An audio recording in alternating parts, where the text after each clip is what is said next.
Halika na, Isming. Kailangan na nating umalis bago pa tayo mapaslang ng ama mo. Saan po tayo pupunta, Nay? Kahit sa ang purgatorio. Basta ligtas tayo. Kung hindi tayo haalis, mas lalo tayong mabubugbog. Alam mo naman, walang sinasanto ang lalaking yun kapag lasing. Ang dilim naman dito, Nay. Hindi ko po masyadong maaninag po ang daan. Humawa ka lang sa kamay ko, Isming. Mas mabuti nga itong madilim para hindi niya tayo masundan. Sa gitna ng madilim na gabi, hawak kamay na tumatakbo ang mag-inang Carmen at Isming. Hinahabol sila ni Mang Dante, habang hawak ang patalim. Lasing na lasing ang lalaki. Pasuray-suray itong humahabol sa mag-ina, habang mahigpit na hawak ang patalim. Bagamat hirap ng tumayo ng tuwid dahil sa kalasingan, malinaw na iisa lamang ang nasa isip nito, ang paslangin, sina Aling Carmen at ang anak nitong si Isming. Duguan ang mukha ni Carmen dahil bago pa man sila tuluyang makalabas ng bahay, walang awang sinuntok siya ni Mang Dante, dahilan upang pumutok ang kanyang labi at mamaga ang kanyang mukha. Maging ang musmos na si Isming ay hindi rin ito pinatawad. Nasaktan din ang bata nang itulak at hampasin siya sa gitna ng kaguluhan. Sa loob ng halos isang dekada nilang pagsasama, tila puro pasakit lamang ang idinulot ni Mang Dante kay Carmen. Halos gabi-gabi itong umuuwing lasing, tamad maghanap buhay at madalas ibuhos ang galit sa kanyang mag-ina. Maraming beses nang tiniis ni Carmen ang pananakit, umaasang balang araw ay magbabago din ang kanyang asawa. Ngunit sa gabi na yon, tuluyan nang nawala ang pag-asang matagal na niyang pinangahawakan. Kaya kahit madilim ang daan at hindi niya alam kung saan sila tutungo, pinili niyang tumakas kaysa hintayin na tuluyang kitilin ni Mang Dante ang kanilang buhay. Salamat at makalayo na tayo ng konti. Sana hindi niya na tayo matuntun. Hindi na po ba tayo maaabutan ni Itay? Baka po sagsakin niya tayo ng patalim kapag naabutan niya po tayo, Nay. Hindi ko rin alam, anak. Kaya kailangan nating magmadali. Huwag kang bibitaw sa kamay ko, ha? At huwag kang lilingon kahit ano pa ang marinig mo. Naintindihan mo ba? Apo, Nay. Mas hinigpitan ni Isming ang pagkakahawak sa kamay ng kanyang inay.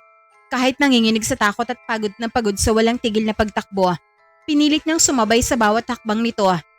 Sa gabing yon, ang tanging hangad ng mag-ina ay makalayo sa lalaki na minsang tinawag nila na haligi ng kanilang tahanan. Pagod na po ako, Nay. Ang sakit na po ng paa ko. Parang hindi ko na po kaya na tumakbo pa po, Nay. Pasensya ka na, anak. Alam kong nahihirapan ka, pero kailangan nating lumayo hanggat maaari. Ayokong maabutan nila tayo. Ayokong maabutan pa niya tayo. Pwede ba tayong magpahinga muna saglit kahit konti lang? Nangihina na po ako eh. Mukhang hindi ko nakakayanin kung magpapatuloy pa tayo. Alam mo naman na mahina pa ang tuhod ng mga batang kagaya ko, Nay. Sige anak, magpahinga muna tayo. Pero saglit lang ha. Pagkatapos nito, magpapatuloy tayo ulit. Apo, Nay. Ay salamat. Makakapagpahinga na rin ang mga paa ko. Huminto ang mag-ina at naupo sa ilalim ng isang malaking puno. Pinagmasdan ni Aling Carmen ang paligid habang pilit na pinapakalma ang kanyang sarili. Tahimik ang buong paligid, ngunit ang bawat kaluskos ng dahon ay tila nagpapabalik sa takot na kanilang tinatakasan. Nanay? Oh, bakit anak? Natatakot ka ba? Paano kung may ahas po rito? Baka pagkaka din tayo habang natutulog. Napangiti ng bahagya si Aling Carmen kahit bakas pa rin ang pag-aalala sa kanyang mukha. Mas nakakatakot pa rin ang ama mo kaysa sa ahas, anak. Bakit po ba siya naging ganun, Nay? Palagi siyang umuuwing lasing tapos sinasaktan niya tayo. Wala naman tayong masamang ginagawa sa kanya. Napayuko si Carmen. Masakit para sa kanya ang pag-usapan. Ang lalaki na minsan niyang minahal at ama ng kanyang anak. Hindi ko rin alam, anak. Noong una, akala ko kaya niyang baguhin ang sarili niya. Akala ko kapag nagkaroon tayo ng pamilya, matututo siyang maging mabuting asawa at ama. Pero hindi nangyari yun eh. Sa halip na pagmamahal ang ibigay niya sa atin, puro takot ang pinaparamdam niya. Araw-araw akong umaasang titigil na siya sa pag-inom. Umaasang isang araw gigising siya na hindi na galit at hindi na nananakit. Pero hanggang ngayon, wala pa rin siyang pinagbago. Nanay, masama po ba si Itay? Napahigpit ang pagkakahawak ni Carmen sa kamay ng kanyang anak. Hindi ko gustong isipin mong masama ang isang tao, Isming. Pero ang taong nananakit ng kapwa, lalo na ng sarili niyang pamilya, ay gumagawa ng maling bagay. Hindi natin kailangan na manatili sa lugar kung saan palagi tayong nasasaktan. Hindi na po ba tayo babalik sa bahay, Nay? Hindi na anak. Hindi na tayo babalik sa bahay na puro iyakan at takot ang nararanasan natin. Maghahanap tayo ng lugar kung saan magiging ligtas tayong dalawa. Kahit hindi natin alam kung saan tayo pupunta? Kahit hindi natin alam, basta magkasama tayo. Kakayanin natin anak. Huwag ka mag-alala, kasama mo ang nanay. Wala kang dapat na ipangamba. Natahimik ang mag-ina. Sa unang pagkakataon matapos ang mahabang panahon, naramdaman ni Carmen ang konting ginhawa. Ngunit dala pa rin nila ang pagod, takot at sakit mula sa gabi na yon. Makalipas ang ilang sandali, habang nakasandal sa puno si Isming, unti-unting pumikit ang kanyang mga mata. Hindi nagtagal ay nakatulog din si Carmen sa tabi ng kanyang anak. Kapwa umaasang pagsapit ng umaga ay may bagong simula sila na matatagpuan. Maga na pala. Kung hindi pa sinikatin ng araw ang mukha ko, hindi pa ako magigising. Teka, nasan kami ng nanay? Abay, nandito pala kami sa ilalim ng puno. Nakatulog talaga kami rito. Buti na lang hindi kami nilapan ng mababangis na hayop. Akala ko pagising ko, nasa tiyan na kami ng kung ano-anong nilalang dito sa gubat. Ilang sandali pa ay may lumundag na palaka sa kanyang harapan. Mabilis na napatayo ang bata at napasigaw ng malakas. Kabayo? Ano ba? Huwag ka nga rito. Umalis ka nga rito, halimaw ka. Ano yan anak? Bakit nagsusumigaw ka? Nagising tuloy ako dahil sa ingay mo. Dapat lang na magising ka, Nay. Tingnan mo, may palaka sa lupa. Lumundag siya sa akin kanina. Bumangon na po kayo. Baka kainin pa kayo ng palaka. Naku, palaka lang yan anak. Huwag kang matakot. Hindi ka naman kakagatin ng palaka eh. Paano hindi ako matatakot? Ang pangit ng mukha niya. Tingnan mo naman na parang may galit siya sa akin. Ikaw talagang bata ka. Pinag-iisipan mo pa ng masama ang palaka. Abay, mas mabait pa nga ang palaka kumpara sa tatay mo. Paano naman naging mabait ang palakang yan, Nay? Kasi ang palaka, hindi naman nananakit yan. Pero ang ama mo, sariling asawa at anak niyang sinasaktan. Kaya kung ako ang papipiliin, mas gugustuhin ko pang makasalubong ang 10 palaka kaysa naman makaharap ulit ang tatay mo. Sana po, hindi na talaga niya tayo mahanap. Natatakot na ako kay tatay. Mula nang bugbugin niya ako. Hindi na anak, gagawin ko ang lahat para hindi na tayo makabalik sa impyernong yon.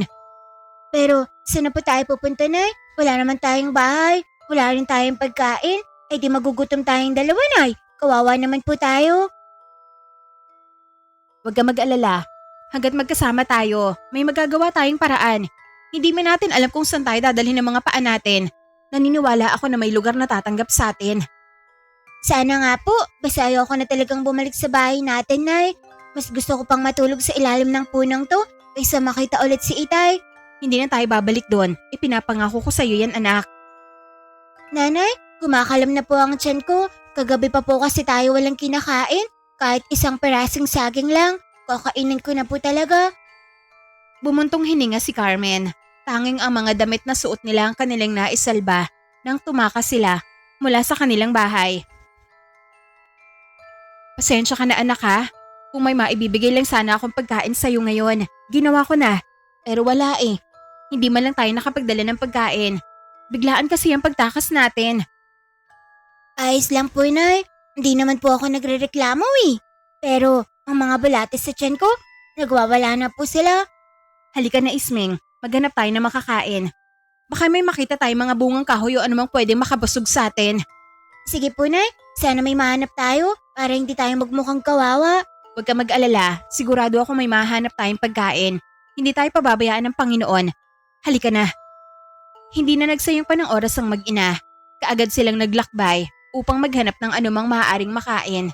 Tahimik silang naglalakad sa gitna ng kagubatan habang umaasang may matatagpuan silang bungang kahoy na makapapawi sa matinding gutom na kanilang nararamdaman. Anak, magtiis ka lang muna ha. Sigurado ako may mahanap din tayong makakain. Nanay, kanina niyo pa sinasabi yan. Pakiramdam ko nga, pati tiyan ko, napagod na sa kakahintay. Pasensya ka na talaga anak ha. Kung may pagkain lang sana ako, hindi na kita hayaang magutom ng ganyan. Alam ko naman po, Nay. Hindi naman po ako nagtatampo. Gutom lang po talaga ako. Kahit dahon yata, papatisin ko na. Wala nang arte-arte to. Aba, wag naman. Baka naman lalong sumakit ang tiyan mo.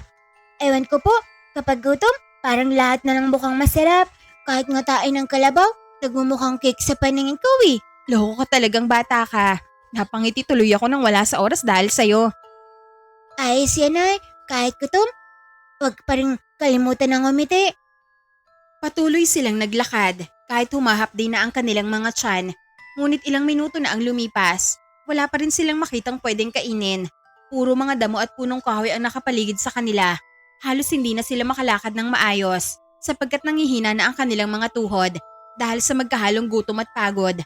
Maya-maya, biglang napatigil ang batang si Isming. Nanay, Ano meron anak? May nakita ka bang ahas? bilis po. Tingnan niyo po. Nagmamadaling lumapit si Carmen. Pagsilip niya sa unahan, hindi niya napigilang mapanganga. Isang napakalawak na sagingan ang tumambad sa kanilang harapan. Puro saging ang makikita kahit saan man sila tumingin. Karamihan sa mga ito ay hitik sa malalaki at dilaw na bunga na tila handa ng anihin. Aba, grabeng saging to ah. Ang dami naman. Nanay, hindi lang po 10, hindi rin 2. Ang dami-dami talaga. Ito nang sagot sa gutom natin. Mukhang pinagpala ang lugar na to ah. O nga po, Nay, pinagpala talaga sa mga saging. Tingnan niyo po, oh. Halos lahat may bunga, tapos ang lalaki pa. Mukhang matagal na tayong hindi magugutom kapag dito po tayo tumira, Nay. Naku, baka mapagalitan tayo ng may-ari kung dito tayo titira anak. Pero wala naman pong tao sa gitna ng gubat na to eh. Baka mga ligaw na saging lang to. Porkat walang tao, hindi ibig sabihin ay wala nang may-ari. Sa dami ng punong saging na nakikita ng mga mata natin, imposibleng walang nagmamay-ari ng mga yan. Baka naman nasa kabilang dulo lang sila, no? Posible, kaya hindi tayo dapat basta-basta mamimitas. Pero Nay, kumakalam na talaga ang tiyan ko. Parang may mga tambol na tumutugtog sa loob. Alam ko anak, pero ang problema, wala rito ang may-ari. Hihingi sana tayo. Eh di, kukuha na lang tayo, Nay. Isang piraso lang po, pangtanggal lang ng gutom. Ang sakit na kasi ng tiyan ko eh. Bumuntong hininga si Aling Carmen. Nilibot niya ang paningin sa paligid. Tahimik ang buong sagingan. Wala silang makitang tao o anumang senyales na may nagbabantay. Sige anak, isang puno lang ang kukunan natin ha. Kapag may dumating na may-ari, hihingi ka agad tayo ng paumanhin. Yay! Makakakain na po tayo, Nay.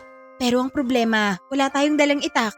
Paano natin makukuha ang bunga? Ang taas pa naman ng puno. Huwag ka mag-alala, Nay. Akong bahala. Madali lang akyatin yan. Aba, wag naman anak. Masyadong mataas ang punong yan. Baka naman mahulog ka lang kung susubukan mong umakyat. Kahit kasing taas pa yan ng nyog, hindi ko yan naatrasan. Isa pa, may lahi naman akong anggoy eh.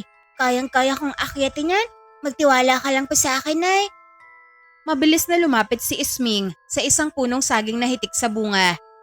Hindi siya nagdalawang isip na umakyat. Hindi man lang siya nahirapan. Mistula siyang gagambang gumagapang sa itaas ng puno. Wari bang sanay na siyang umakyat ng mga puno. Ngayon ko lang nalaman may tinatago ka palang abilidad sa pag-akyat sa mga puno anak. Ang bilis mo ah. Kanina lang nandito ka pa sa ibaba. Ngayon, nasa itaas ka na kaagad ng saging. Jesus, ako pa ba? Sabi ko sa'yo eh, may lahi akong anggoy, Nay. Ikaw talagang bata ka. Nagawa mo pang magbiro kahit nagugutom ka na. Bilisan mo na nga riyan nang makakain na tayo. Eto na po, Nay. May nakuha na akong bunga. Tinan mo oh, isang malaking kumpol. Tapos malalaki pa tinog na hinog na. Sapat na yan anak. Bumaba ka na. Baka maabutan ka pa ng may-ari. Ang damat niya naman kung ganun. Nagugutom ang tao eh. O siya, dahan-dahan lang sa pagbaba ha. Mag-iingat ka anak. Makalipas ang ilang sandali, nakababa na si Isming. Dala ang isang malaking kumpol ng hinog na saging. Halos hindi na niya ito mabuhat sa bigat. Kaya napaupo na lamang siya sa damuhan. Aray ko, baka mas mabigat pa yata ito kaysa sa akin na yun. Sinasabi ko na nga sa'yo eh, huwag ka magmadali. Buti na lang at hindi ka nahulog. Ayaan mo na po, Nay. Ang mahalaga, nakakuha na tayo ng hinog na saging. Ano pang hinihintay natin? Upakan na po natin to. Salamat at may nakita pa tayong pagkain sa gitna ng gubat na to. Siguradong mabubusog tayo nito anak. Hindi na nagdalawang isip pa. Sina Carmen at Isming. Kumuha na sila ng tagi-isang saging at sinunggaban ito. Wow, ang tamis po, Nay. Sobrang tamis po. Dahan-dahan lang sa pagkain, anak. Baka mabulunan ka. Hindi ko na yata kaya magdaan-daan. Kanina pa ako pinapagalitan ng tiyan ko. Kahit na, nguyain mo pa rin ng maayos. Apo, Nay, pero kapag masyadong mabagal, baka maunahan pa ako ng gutom. Gutom nga ba ang kalaban mo? O karera? Pareho po yata. Napangiti na lamang si Carmen habang pinagmamasdan ng anak na halos hindi na magkanda o gaga sa kanyang pagkain. Ang tamis pala nito. Hindi ko maalalang nakatikim na ako ng ganitong kasarap na saging. Kapag gutom ka talaga, kahit simpleng pagkain, napakasarap sa pakiramdam mo pati na rin sa panlasa mo. Kung alam ko lang na may ganitong galawak na sagingan dito, sana noon pa po tayo pumunta, Nay. Anak, huwag ka magsalita ng ganyan. Hindi pa rin tama ang basta na lang mamita sa hindi natin pag-aari. Apo, pero kung sakaling dumating ang may-ari, sasabihin ko na lang na babayaran ko siya paglaki ko. At saan ka naman kukuha ng pambabayad, Aber? Simple lang yun, Nay. Magtatrabaho po ako. Trabaho? Abay, anong klaseng trabaho naman kaya, anak? Aakyat po ako ng mga puno. Total sabi ko nga sa inyo, may lahi akong anggoy. Napatawa si Carmen habang kumakain ng saging. Ikaw talagang bata ka. Kahit kailan hindi ka nauubusan ng kalokohan. Nanay, tinan niyo po. Nakangiti na kayo. Kanina ka pa kasi nalulungkot eh. Masaya lang ako nakikitang nabawasan ng gutom mo, anak. Habang tahimik na kumakain ng mag-ina, bigla silang nakarinig ng sunod-sunod na yabag papalapit sa kanilang kinaroroonan. Aba, ano ginagawa niyo sa sagingan ko? Nagulat ang mag-ina at sabay na napalingon. Tumambad sa kanilang paningin ng matandang babae na nakatayo sa kanilang likuran. Puti na ang buhok nito, kulubot ang mukha at may hawak na matalim na itak. Mahigpit ang tingin nito sa kumpol ng saging na nasa harapan ng mag-ina. Sino nagbigay sa inyo ng pahintulo at namamitas sa mga saging ko? Pasensya na ho kayo, Lola. Nagkamali ho kami. Nagkamali. Abay, kinakain nyo na nga mga saging ko. Ang sabihin mo, sinadya ninyo magnakaw sa pananim ko. Kung hindi pa ako dumating, baka pati ibang puno. Maubos nyo na. Pasensya na po, Lola. Gutom na gutom lang po talaga kami. Lumang linyahan na yan, Ineng. Lahat ng magnanakaw. Ganyan din ang sinasabi. Hindi po kami magnanakaw. Wala po talaga kaming ibang malapitan. Magdamag po kaming naglakad. At wala pa po kaming kinakain mula po kagabi. At paano naman kayo napadpad rito? Tumakaso kami sa asawa ko. Lasing na lasing ho siya kagabi at gusto kaming patayin. Wala po kaming nadalang kahit na ano. Ang mga damit na suot lang namin ang naisalba namin. Kanina pa po kami naghahanap na makakain hanggang sa makita namin ang sagingan nyo. Kaya pasensya na ho kung kumuha kami ng walang paalam. Pero hindi po kami magnanakaw. Natahimik ang matandang babae. Pinagmasdan niya ang namamagang mukha ni Carmen, ang tiyong labi nito at ang payat na batang nakatayo sa kanyang tabi. Kung gusto niyo po, pwede niyo kami pagtrabahuhin. Babawiin na lang po namin ang nakain naming saging ni Nanay. Maawa po kayo sa amin, Lola. Huwag niyo naman po kaming ipakulong. Humugot ng malalim na hininga ang matandang babae. Unti-unti niyang ibinaba ang hawak na itak. Ilang segundo niya na pinagmasdan na mag-ina. Galit po ba kayo sa amin? Hindi na ako galit. Kumain mo na kayo mabuti. Marami pa naman bunga ang mga puno ko. Mas mahalaga ang buhay kaysa sa ilang perasong saging. Pasensya na kung napagsabihan ko kayo ng masama kanina. Nabigla lamang ako. Pero ngayong alam ko na ang kwento nyo. Naiintindihan ko na kayo. Nagkatinginan ang mag-ina. Sa unang pagkakataon mula nang tumakas sila sa kanilang tahanan, nakaramdam sila ng kabutihang nagmula sa isang tao na hindi nila kilala. Maraming salamat po sa inyo, Lola. Hindi po namin alam kung ano ang gagawin namin kung hindi nyo kami pinayagang kumain. Magdamag ho kami naglakad ng anak ko. Wala ho kaming ibang nasa isip, kung di ay kung saan kami makakapagtago. Pagod na ho kami at halos wala na din kaming lakas. Hindi ko ho makakalimutan ang kabutihan na ipinakita niyo sa amin na mag-ina. Tama po si Inay. Maraming salamat po talaga, Lola. Pasensya na rin po dahil kinain namin ng mga saging nyo nang hindi nagpapaalam. Hindi na po mauulit. Kapag nagkaroon po ako ng trabaho paglaki ko, babalik po ako rito at bibigyan ko kayo ng maraming saging. Kahit isang buong kariton pa po. Abay, hindi ko naman kailangan ng kariton ng saging. Ang kailangan ko lang, huwag ninyong isipin na lahat ng tao makakasalubong nyo ay masama na. May mga taong handang tumulong. kahit hindi niya kayo kakilala ah. Pero, muntik niyo na po kaming pagtatagain kanina. Ang laki pa naman po ng itak mo, Lola. Akala ko nga, katapusin na namin sa mundong to. Abay, ang lakas ng kabog ng puso ko talaga kanina. Pasensya na ah, kung kinabahan kayo kanina ah. Palagi talaga ako nagdadala ng itak kapag lalabas ako ng bahay. Kailangan ko maging handa. Lalo na ah, maraming magnanakaw sa aking pananim. Minsan nga, sako-sakong bunga ng saging ang kinukuha nila ah, mula dito sa aking taniman. Grabe naman sila. Hindi na yung pantawid kutom. Pamamiyasa na yun sa may-ari. Sinabi mo pa ah. Ay nako, karma na lang bahala sa kanila ah. Sobrang lawak pala ng sagingan mo, Lola. Ikaw ba ang nagtanam ng lahat na ngayon? Huwag mamayari ng kapatid ko ang mga sagingan na yan. Ako lang ang nagbabantay dahil mahina na ang katawan niya ah. Ganun po ba? Dapat damihan niyang kumain ng saging para lumakas ang katawan niya. Si nanay nga eh. Kapag nakakakita ng pagkain, kumikinang kaagad ang mga mata. Kaya malakas po ang katawan niya pagkatapos niyang kumain dahil malakas din siyang lumamon. Dahil niya pa aming sinang baboy. Hindi ba, Nay? Napatawa ang matandang babae habang napapailing, pati si Aling Carmen ay napangiti sa kakulitan ng kanyang anak. Huwag niyo ho siyang pansinin, Lola ha. Ganyan talaga yan kapag kinakabahan. Kung ano-ano ho ang sinasabi niyan. Mabuti nga at makulit ang batang ito. Kahit papano, hindi ko nakakita sa mukha niya ang takot na dapat niyang nararamdaman matapos sa mga pinagdaanan niyo. Makulit talaga ang anak ko, La. Siya nga pala, hindi pa ba kayo aalis dito? Huwag niyong sabihin dito kayo magpapalipas ng gabi. Humugot ng malalim na hininga si Aling Carmen at pasimpleng napakamot sa kanyang ulo. Baka sa kanyang mga mata na naguguluhan siya. Hindi ko rin ho alam kung saan na kami pupunta ngayon. Basta ang alam ko lang, ayoko nang bumalik sa amin. Kahit saan ho, basta malayo kami sa asawa ko. Kung gayon, saan ba talaga kayo nagmulang dalawa? Sa kabilang baryo ho, naglakad lang kami buong gabi hanggang sa makarating kami dito. Sa totoo lang, hindi ko na ho alam kung nasaan nga kami ngayon. Hindi nyo alam? Hindi ho, kaya nga gusto ko sanang itanong kung anong baryo to. Naku, para tuloy kami mga sisiw na naliligaw. Sandaling natahimik ang matandang babae bago tumingin sa kanyang paligid. Ito ang baryo sa Lakay. Barya Silakay? Bakit po ganun ang pangalan? Abay, kakaiba naman po, Lola. Matagal nang ganun ang tawag dito. Maraming kwento tungkol sa baryong ito. Pero mas mabuti sigurong wag na muna ninyong isipin yon. Bakit po? Nakakatakot po ba, Lola? Nako, batang ito, hindi ko sinabing nakakatakot. Pero parang ganun po ang mukha niyo habang nagsasalita. Kwentuhan mo naman po kami patungkol sa mga nalalaman mo sa baryong to. Mahilig pa naman ako makinig sa mga kwentong katatakutan.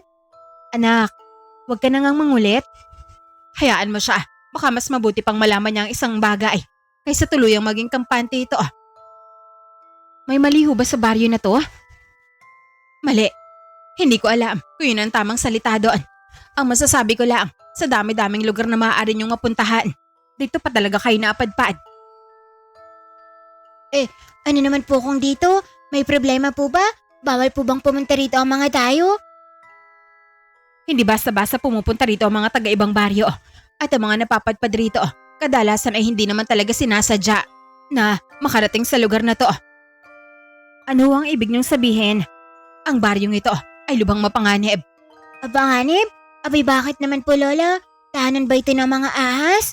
Kung ahas lang sana ang problema rito, hindi ko kayo pagbabawalan na manatili. Mas gugustuhin ko pang makakita ng mga ahas sa paligid kaysa sa mga nilalang na tulay na gumagala rito pagsapit ng gabi. Mga nilalang? Huwag niyo naman po akong takotin, La. Kagagaling ko lang sa takot sa palaka. Tapos may mga nilalang na naman pala rito. Anong mga nilalang ho ang sinasabi niyo? May masasamang tao ho ba rito? Mas mabuti pang wag muna kayo magtanong patungkol sa kanila. Abay, paano po kami hindi magtatanong? Kayo na nga mismo nagsabing mapanganib dito. Syempre, gusto naming malaman kung ano ang dapat naming iwasan. Kawawa naman kami na inay kung mapapahama kami. Bago pa man makapagsalita ang matandang babae, bigla itong natahimik. Ang kanina'y mahinang ihip ng hangin ay tila naputol.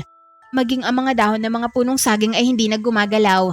Ilang sandali pa ay may narinig silang kakaibang kaluskos mula sa kailaliman ng sagingan. Biglang kinabahan si Carmen at napabaling ang tingin sa matandang babae. Lola, ano ho yun? Tumahimik kayo. Napahigpit ang pagkakahawak ni Carmen sa kamay ng kanyang anak. Nakatingin ang matanda sa pagitan ng mga puno, tila may hinihintay o kinatatakutan na makita. Lola, may tao po ba ron? Hindi tao. Kung hindi po tao, ano? Naku, huwag niyo namang sabihin kalabaw po. Hindi kaagad sumagot ang matanda. Sa halip, humugot ito ng malalim na hininga at dahan-dahan na ibinaba ang itak na hawak nito. Pagkaraan ng ilang segundo, muling umalingongaw ang kaluskos. Sa pagkakataong ito, mas malapit na ang tunog. Kasabay nito ay ang pag-alingasaw ng isang mabahong amoy na tila ba nagmumula sa bulok na laman. Nagsimulang manginig ang mga dahon ng puno ng saging sa gawing kanan nila. Isa-isa na para bang may kung anong gumagapang sa ilalim ng mga ito. Naku, ano kaya yun? Kailangan na nating umalis. Bakit ho? Ano ho bang meron dito, Lola? Mga aswang ang nasa paligid, kaya wag na tayo magsayang pa ng oras. Nanlaki ang mga mata ni Carmen. Napahawak siya ng mahigpit sa balikat ng kanyang anak. Aswang? Naku, totoo po ba yun? Oo naman, hindi lang isang aswang ang gumagambala sa baryong ito. Nagtinginan sa isa't isa, sina Isming at Carmen. Halata sa mag-ina, ang takot sa kanilang mga mata. Maya-maya, biglang may kung anong gumapang sa ibabaw ng dahon ng saging. Isang mahabang anino ang mabilis na dumaan sa pagitan ng mga puno, ngunit hindi nila nakita kung anong klase ba na nilalang yon. Nanay, nakita mo po ba yun? Oo, Isming. Huwag kang bibitiw sa akin ha. Umawa ka lang sa kamay ko. Sumama kayo sa akin. Ngayon na. Saan ho tayo pupunta, Lola? Sa bahay ko. Mas ligtas tayo roon kaysa rito. Tara na. Pero la, bakit po kami hinahabag ng mga aswang? Wala naman po kaming masamang ginawa sa kanila. Hindi nila kailangan na may gawin kayong masama para lapitan kayo. Kapag nakakita sila ng taong mahina at walang kalaban-laban, hindi nila yung pinapalampas. Kailangan na natin makaalis bago tuluyan na dumilim. Pero malayo pa po ba ang bahay ninyo, Lola? Hindi naman, medyo malapit lang. Sumama na kayo sa akin. Basta huwag kayong ihiwalay at huwag din kayong lilingon kahit na anong mangyari. Magpatuloy lang kayo sa paglalakad kahit may marinig kayong kakaiba. Bakit ho ba walang lumingon? Dahil baka hindi ninyo kayanin ang makikita nyo. Agad na hinawakan ng matanda ang kamay ni Isming. Mahigpit namang hinawakan ni Carmen ang kabilang kamay ng kanyang anak. Mabilis silang naglakad palayo sa sagingan. Ngunit ilang hakbang pa lamang ang kanilang nalalakad nang bigla na may malakas na kalabog mula sa likuran. Lola, narinig mo ba yun? Huwag kang lilingon. Ilang sandali pa, muling umalingongaw ang kaluskos. Sinundan niyo na mabigat na paghinga mula sa pagitan ng mga puno na para bang may nilalang na nakasunod sa kanila. Lola, may naririnig akong kakaibang tunog. Alam ko, huwag kang matakot. Magpatuloy lang kayo sa paglalakad. Nanay, parang may sumusunod sa atin. Nakakatakot po. Huwag kang lilingon anak. Sumunod ka lang kay Lola. Sa isang iglap, narinig nila ang malakas na pagaspas sa kanilang itaas. Sabay silang napayuko ng sandaling yon. Sa itaas ng mga punong sagingan, isang madilim na anino ang mabilis na dumaan. Hindi nila nakita ang mukha nito, ngunit malinaw nilang narinig ang isang mahaba at garalgal na halakhak na umalingaw sa buong sagingan. Lola, malapit na po ba tayo sa bahay niyo? Mukhang patindi ng patindi na ang mga nangyayari. Nanginginig na po ang mga tuhod ko. Huwag kang magpadaig sa takot mo, Inaeng. Natutuwa ang mga aswang kapag alam nilang takot ka sa kanila. Malapit na tayo sa bahay. Kaunting hakbang na lang. Mas lalo nilang binilisan ang paghakbang patungo sa bahay ng matanda habang patuloy nilang nauulinigan ng mga kaluskos sa kanilang likuran. Hindi man nila nakikita ang mga nilalang na sumusunod sa kanila. Alam nilang hindi naligtas ang paligid ng oras na yon. Ilang sandali pa ay nakarating na sila sa bahay ng matanda. Malaki at malawak ang bahay nito sa gitna ng kagubatan. Mataas ang sahig at yari sa makakapal na tabla ng kahoy. Ang malalapad na dingding ay gawa rin sa kahoy. Samantalang ang bubong ay yari sa mga lumang dahon ng nipa. Sa harapan ay may mahabang balkonahe na may ilang bangkong kahoy.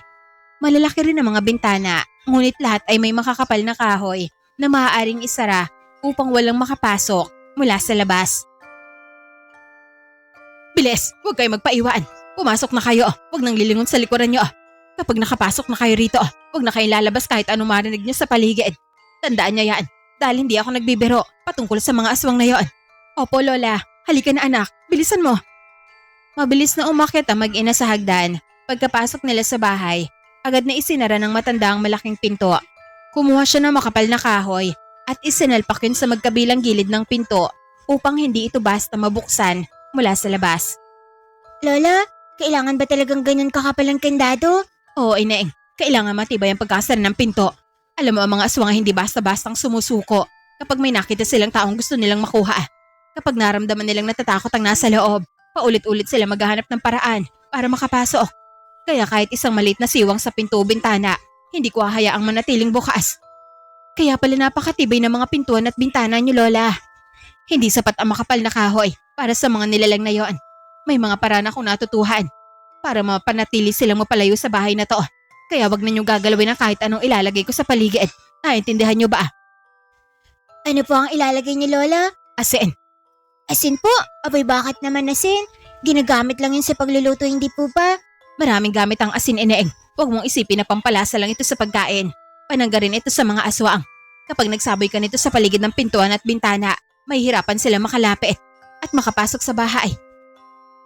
Mabilis na kumuha ang matanda ng isang malaking sisidlan na yari sa luwad. Nang buksan ngayon, kapansin-pansin na puno ito ng puting asin. Lola, sapat po ba yan para maprotektahan ang buong bahay? Sapat ito kung tama ang pagkakalagay. Pero hindi lang dami ng asin ang mahalaga. Kailangan alam mo kung saan mo ito ilalagay at kailan mo ito gagamitin. Kapag nagkamali ka, para mo na ring hinayaan ng mga aswang na pumasok. Kaya pala, parang alam na alam niya ang ginagawa niyo? Oo naman. Ilang taon ko nang ginagawa ito. Marami na ako nakita at narinig na hindi ko nagugusto yung maranasan pa ninyo. Lumapit ang matanda sa pintuan at bahagya na binuksan yon. Lola, huwag niyo pong buksan ang pinto. Baka nasa labas pa sila. Kawawa naman tayo kapag makapasok sila dito sa loob. Alam ko naroon sila. Kailangan nilang malaman na hindi ko sila hayaang makapasok sa bahay na to. Kumuha siya ng isang dakot ng asin at maring isinabo yun sa bungad ng pintuan. Pagkatapos, isa-isa niyang sinabuyan ng asin ang hagdan at ang magkabilang gilid nito. Hoy mga aswang, lumayas kayo. Wala kayong karapatang lumapit dito. Hindi ninyo maangkin ang sinumang nasa loob ng bahay na to. Lola, bakit po ninyo sila sinisigawan? Dahil kailangan nila akong marinig kapag nakita nilang natatakot tayo. Lalo silang lalapit. Pero kapag alam nilang hindi tayo basta nagpapasindak, malalaman nila na hindi nila tayo madaling malalapitan. Pagkaraan ng ilang segundo, muling nagsaboy ng asin ang matanda sa paligid ng pintuan. Lumayas kayo. Bumalik kayo sa pinanggalingan nyo. Huwag ninyo tatangkain lumapit dito dahil hindi ko kayo hayaang makapasok. Biglang umalingongo ang malakas na kaluskos mula sa labas. Isa-isang gumalaw ang mga dahon ng puno sa harapan ng bahay kahit halos wala namang hangin. Para bang may mabigat na nilalang na dahan-dahan na gumagapang sa pagitan ng mga puno. Ano po yun, La? Huwag ka magsalita. Tumahimik muna tayo. Saglit na tumigil at nakinig ang munting bata. Tila sinusubukan niyang tukuyin kung nasaan ang mga nilalang. Naririnig ko kayo. Alam ko nandyan kayo. Alam ko naghihintay lang kayo sa labas. Pero tandaan nyo, hindi ko kayo hayaang makapasok sa aking pamamahay. Hanggat ako ang nagbabantay rito, wala na isa sa inyo ang makakalapit sa mga taong nasa loob. Mula sa malayo ay may narinig sila na garalgal na halakhak. Napahigpit ang hawak ni Aling Carmen sa kamay ng kanyang anak. Narinig niyo yon? Huwag kayo magpadaig sa takot. Sinasadya nilang gumawa ng mga ingay na ganyan para sindakin kayo. Kapag nakita nilang natatakot kayo, lalo silang magiging mapilit. Kaya lakasan niyo ang loob niyo at huwag niyo nga hayaang makuha nila ang gusto nila. Lola, parang galit po sila sa atin. Ganyan ba talaga po ang mga aswang? Galit sila dahil hindi nila tayo malapitan. Hayaan mo sila kahit umapoy pa sila sa galit at paulit-ulit na maghanap ng paraan para makapasok. Wala silang mapapala. Hindi nila malalampasan ang panangga ko. Kaya kahit anong gawin nila, hindi sila makakapasok sa bahay na ito. Muling umalingongaw ang sigaw ng matanda sa paligid ng bahay. Mariin niyang itinaboy ang mga aswang at buong tapang na ipinakitang wala siyang balak na umatras. Kahit patuloy nagkakaluskos ang mga dahon at naririnig ang mga nakakakilabot na halakhak mula sa labas. Hindi siya natinag. Sa halip, lalo pa niyang isinaboy ang asin sa paligid ng bahay na parabang hinahamon ang mga nilalang na susubukang lumapit. Makinig kayong mabuti. Habang nasa loob kayo ng bahay na to, ligtas kayo. Pero wag na wag niyong gagalawin ng asin sa paligid ng bahay at huwag kayong magtatangkang buksan ng pinto. Kahit ano pa ang marinig niyo sa labas, Kahit may tumawag pa sa mga pangalan nyo, manatili lamang kayo sa loob. Opo, La. Susundin po namin kayo. Maraming salamat po sa pagtulong nyo sa amin.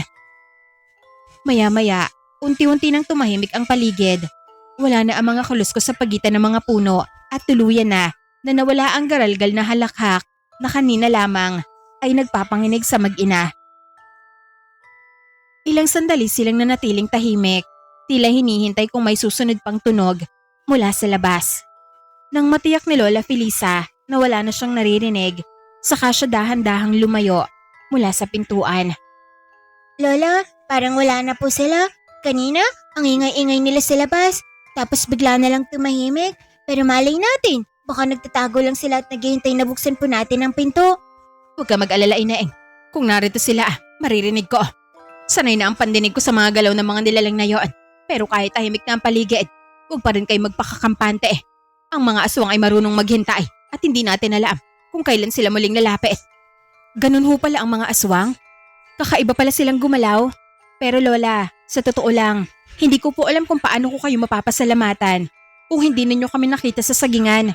Baka kung saan na kami napadpad ng anak ko, magdamag kami naglakad at wala na rin kaming alam kung saan kami pupunta. Huwag mo na isipin yan, Carmen. Ang mahalaga na karating kayo rito ng buhay at ligtas. Pero ngayong nandito na kayo, gusto kong malaman man lang ang mga pangalan nyo. Ako si Carmen, Carmen Reyes. At ito naman ho ang anak ko, si Isming. Isming po ang pangalan ko, pero wag niyo pong tatawagin na Isming Reyes. Isming lang po. Bakit naman anak? Bakit naman ayaw mo sa Reyes? Kasi mas maganda po pakinggan kapag Isming lang. Parang pangalan ng prinsesa. Isming pala ang pangalan ng batang ito. Maganda ang pangalan mo, Ineng. Ako naman si Felisa. Pero pwede mo akong tawagin na Lola Felisa. Lola Felisa po? Oh, ang ganda naman ng pangalan niyo. Parang pangalan po ng mabait na lola sa mga kwento. Isming, huwag kang masyadong madaldal. Ikaw talagang bata ka. Hayaan mo na siya, Carmen. Mukhang marami pa siyang gustong sabihin. Mabuti nga at nakakapagsalita pa siya ng ganyan pagkatapos ng lahat ng mga nangyari sa inyo. Kinakabahan lang po talaga ako, Lola. Kapag natatakot ako, lalo ako na nagiging madaldal po. Mabuti yan. Mas mabuti nakakapagsalita ka kaysa kinikimkim mo ang takot mo. Pero tandaan mo ang sinabi ko kanina. Kapag may narinig kang kakaiba, huwag kang lalabas at huwag kang basta magtitiwala sa anumang marinig mo mula sa labas. Apo, Lola Felisa, hindi na po ako lalabas. Sobre na po ang takot ko kanina. Akala ko, palaka lang ang makikita natin dito. Pero aswang pala ang naghihintay sa atin. Isming, huwag mo nang isipin yun, anak. Ligtas na tayo ngayon. Tama ang iyong ina. Nasa loob na kayo ng bahay ko. At hindi kayo kailangan matakot sa ngayon. Pero kailangan ninyo magpahinga dahil mukhang pagod na kayong dalawa. Opo, Lola Felisa, maraming salamat po talaga. Hindi ko makakalimutan ang pagtulong nyo sa amin. Napakabuti ho ng puso nyo. Huwag mo na akong pasalamatan ng paulit-ulit, Carmen. Nauunawaan ko marami kayong pinagdaanan. Maupo mo na kayong dalawa ron at magpahinga. Kukuha lang ako ng pagkain at tubig para may maipakain at maipainom sa inyo. Salamat po, Lola Felisa. Gutom na rin po talaga ako. Alam ko, kaya huwag ka na mag-alala. Saglit lang ako. O siya, hintayin niyo ako rito. Mga alis na sana si Lola Felisa upang kumuha ng pagkain na tubig nang biglang bumukas ang isang silid na nakaharap mismo sa sala. Dahan-dahan na bumukas ang kahoy na pinto. Mula roon ay lumabas ang isang batang babae na tila kagigising lamang. Gusot ang kanyang mahaba at bahagyang kulot na buhok at may ilang hiblang nakadikit sa kanyang pisngi. Namumula ang kanyang mga mata at mabigat pa ang talukap ng mga ito na parabang hirap pa siyang sanayin ang kanyang mga mata sa liwanag. Panay ang kanyang pagkukurap habang inaayos ang maluwag na damit na suot. Halatang antok na antok pa siya at hindi pa lubusang nagigising. Saglit siyang napahinto nang mapansin ang tatlong tao na nasa sala. Gising ka na pala, Rita. Apo, Lola, hindi ko nga po alam kung inang oras na. Ang sarap po kasi ng tulog ko. Pakiramdam ko, kakapikit ko pa lang kanina pero maliwanag na pala po sa labas. Mahimbing ang tulog mo. Kanina pa kita naririnig na humihingi ng malalim sa kwarto. Kaya hindi na kita ginising. Mukhang kailangan mo rin ng pahinga. Kaya pala parang ang gaan ng pakiramdam ko ngayon? Pero bakit po parang ang daming tao po rito, Lola? Napatingin si Rita, kina Carmen at Isming. Halatang nagtataka siya sa kanilang presensya. Bahagya pa niyang kinusot ang kanyang mga mata bago muli na tumingin sa mag-ina. Lola, sino po sila? Hindi ko po sila kilala. May bisita po ba tayo? Oo po. Sina Carmen at Ismeng. Napadpad sila rito. Kailangan nila ng matutuluyan. Napadpad? Saan po ba sila nanggaling? Maganda umaga, Iha. Ako si Carmen. At ito naman ang anak ko, si Isming. Pasensya ka na kung bigla kaming narito Hindi naman namin plano manggulo sa bahay nyo. Wala lang talaga kaming ibang mapupuntahan. Kaya tinulungan kami ng Lola Felisa mo. Huwag ka mag-alala. Mababait naman kami ng anak ko. Ganun po ba? Pero teka, bakit parang ang dumi ng damit nyo? Na paano po kayo? Pasensya na kung mukha kaming dugyot, Rita. Mahaba pa kasi ang nilakad namin. Tapos muntik na rin kaming makain ng mga aswang. Naku, bakit kasi pumunta pa kayo sa lugar namin? Hindi nyo ba alam na maraming aswang dito? Mamaya ka na magtanong, Rita. Gutom na ang mga bisita natin. Kailangan na nilang makakain. Halika, samahan mo ako maghanda ng pagkain para sa kanila. Sige po, Lola. Kahit bagong gising ako, tutulong pa rin talaga ako. Tulungan ko na rin kayo, Lola Felisa. Huwag na, Carmen. Kaya na naman ito ng apo ko. Hintayin niyo na lang kami. Nagmadaling tumungo sa kusina si Rita at Aling Felisa. Nagtulungan sila sa paghahanda ng mga pagkain. Nakapagluto ka na pala, Lola? Ang sarap ng ulam natin Tinolang manok. Oo po, maaga pa ako nagluto at nagkatay ng manok bago nagpunta sa taniman. Ang sipag naman ng lola ko. Pasensya ka na po, hindi kita natulungan. Ang himbing kasi ng tulog ko Walang problema po. Sanay na ako magtrabaho ng mag-isa. Ang simple lang namang magluto. O siya, dali na natin sa sala ang mga pagkain para makapag-almusal ng mga bisita natin. Apola, ako nang balang magdala nitong mangkok. Pagkatapos ng kanilang gawain, pumuesto na sila sa hapagkainan. Sinimulan na nila ang paglantak sa masarap na pagkain na nakaahain sa kanilang harapan. Damihan niyong kumain, Carmen. Huwag kayong mahiya. Ikaw, Isming, kumuha ka pa ng sabaw. Damahin mo rin ng papaya para mas lalong lumusog ang katawan mo. Salamat po, Lola Felisa. Pero, sapat na po ito. Nako, ang unti naman ang kinuha mong ulam. Huwag mong sabihin na nahihiya ka sa amin ng apo ko. Hindi naman pula. Sadyang ito lang talagang kaya kong ubusin. Naparami kasi ako ng kain ng saging kanina. Si inay nilang po ang dagdagan niya ng ulam dahil malakas siyang kumain kumpara po sa akin. Nahihiya lang siguro siyang kumuha ulit. Napangisi ang matanda dahil sa kakulitan ng munting bata. Napailing naman si Aling Carmen habang nakangiti. Ikaw talaga, Isming. Pinagkakalat mo kay Lola Felisa kung gaano ako kalakas kumain. Narinig mo yun, Lola? Sa bibig na mismo ni nanay nagmula na malakas siyang kumain. Kaya maniwala ka po sa akin. Nahihiya lang yan. Pero ang totoo, gusto na niyang ubusin ng natirang ulam. Pasensya na kung medyo matakaw ang nanay ko, Lola Felisa Ang simpleng ngiti sa hapagkainan ay nauwi sa halakhakan. Kahit papaano ay nabawasan ang bigat na nadarama ng mag-ina ng mga oras na yon. Pagkatapos nilang kumain, inutusan ni Lola Felisa ang kanyang apo. Rita, magtungo ka sa silid ni Dalang. Tingnan mo kung gising na ba ang matandang yon. Apo, Lola, masisinid po. Kaagad na tinungo ni Rita ang direksyon patungo sa huling silid at binuksan ang pinto. Napatingin naman si Aling Carmen kay Lola Felisa. May kasama pa pala kayo sa bahay na to, Lola? Akala ko kayong dalawa lang ni Rita. Oo, may kasama kami rito. Siya si Dalang, ang kapatid kong antingera. Naku, baka hindi niya kami magustuhan ni nanay. Kapag nakita niya kami, ang dumi pa naman ng mga suot namin. Masyado ka naman nag-aalala, Ismeng. Hindi ka niya makikita. Maliban na lang kung sadyain mo puntahan siya sa kanyang silid. Abay, bakit naman po? Nahihiya ba siyang lumabas? Hindi siya nahihiya, Ismeng. Sadyang hindi na siya makatayo. Ay, ala, napilay pala ang kapatid mo, Lola. Hindi naman. Matagal na siya nakaratay sa kanyang higaan. Mahina na ang katawan niya, dala ng katandaan. Dinadala lang siya namin ng pagkain sa loob ng kanyang silid. Ganun po ba? Naku, kawawa naman pala si Lola Dalang. Ilang sandali pa ay nakabalik na nga si Rita. Sabay silang napatingin sa munting bata. Anong balita, Rita? Gising na ba ang kapatid ko? Apola, gising na po si Lola Dalang. Kung ganoon, pakainin mo na siya. Sige po, ako nang bahala po sa kanya.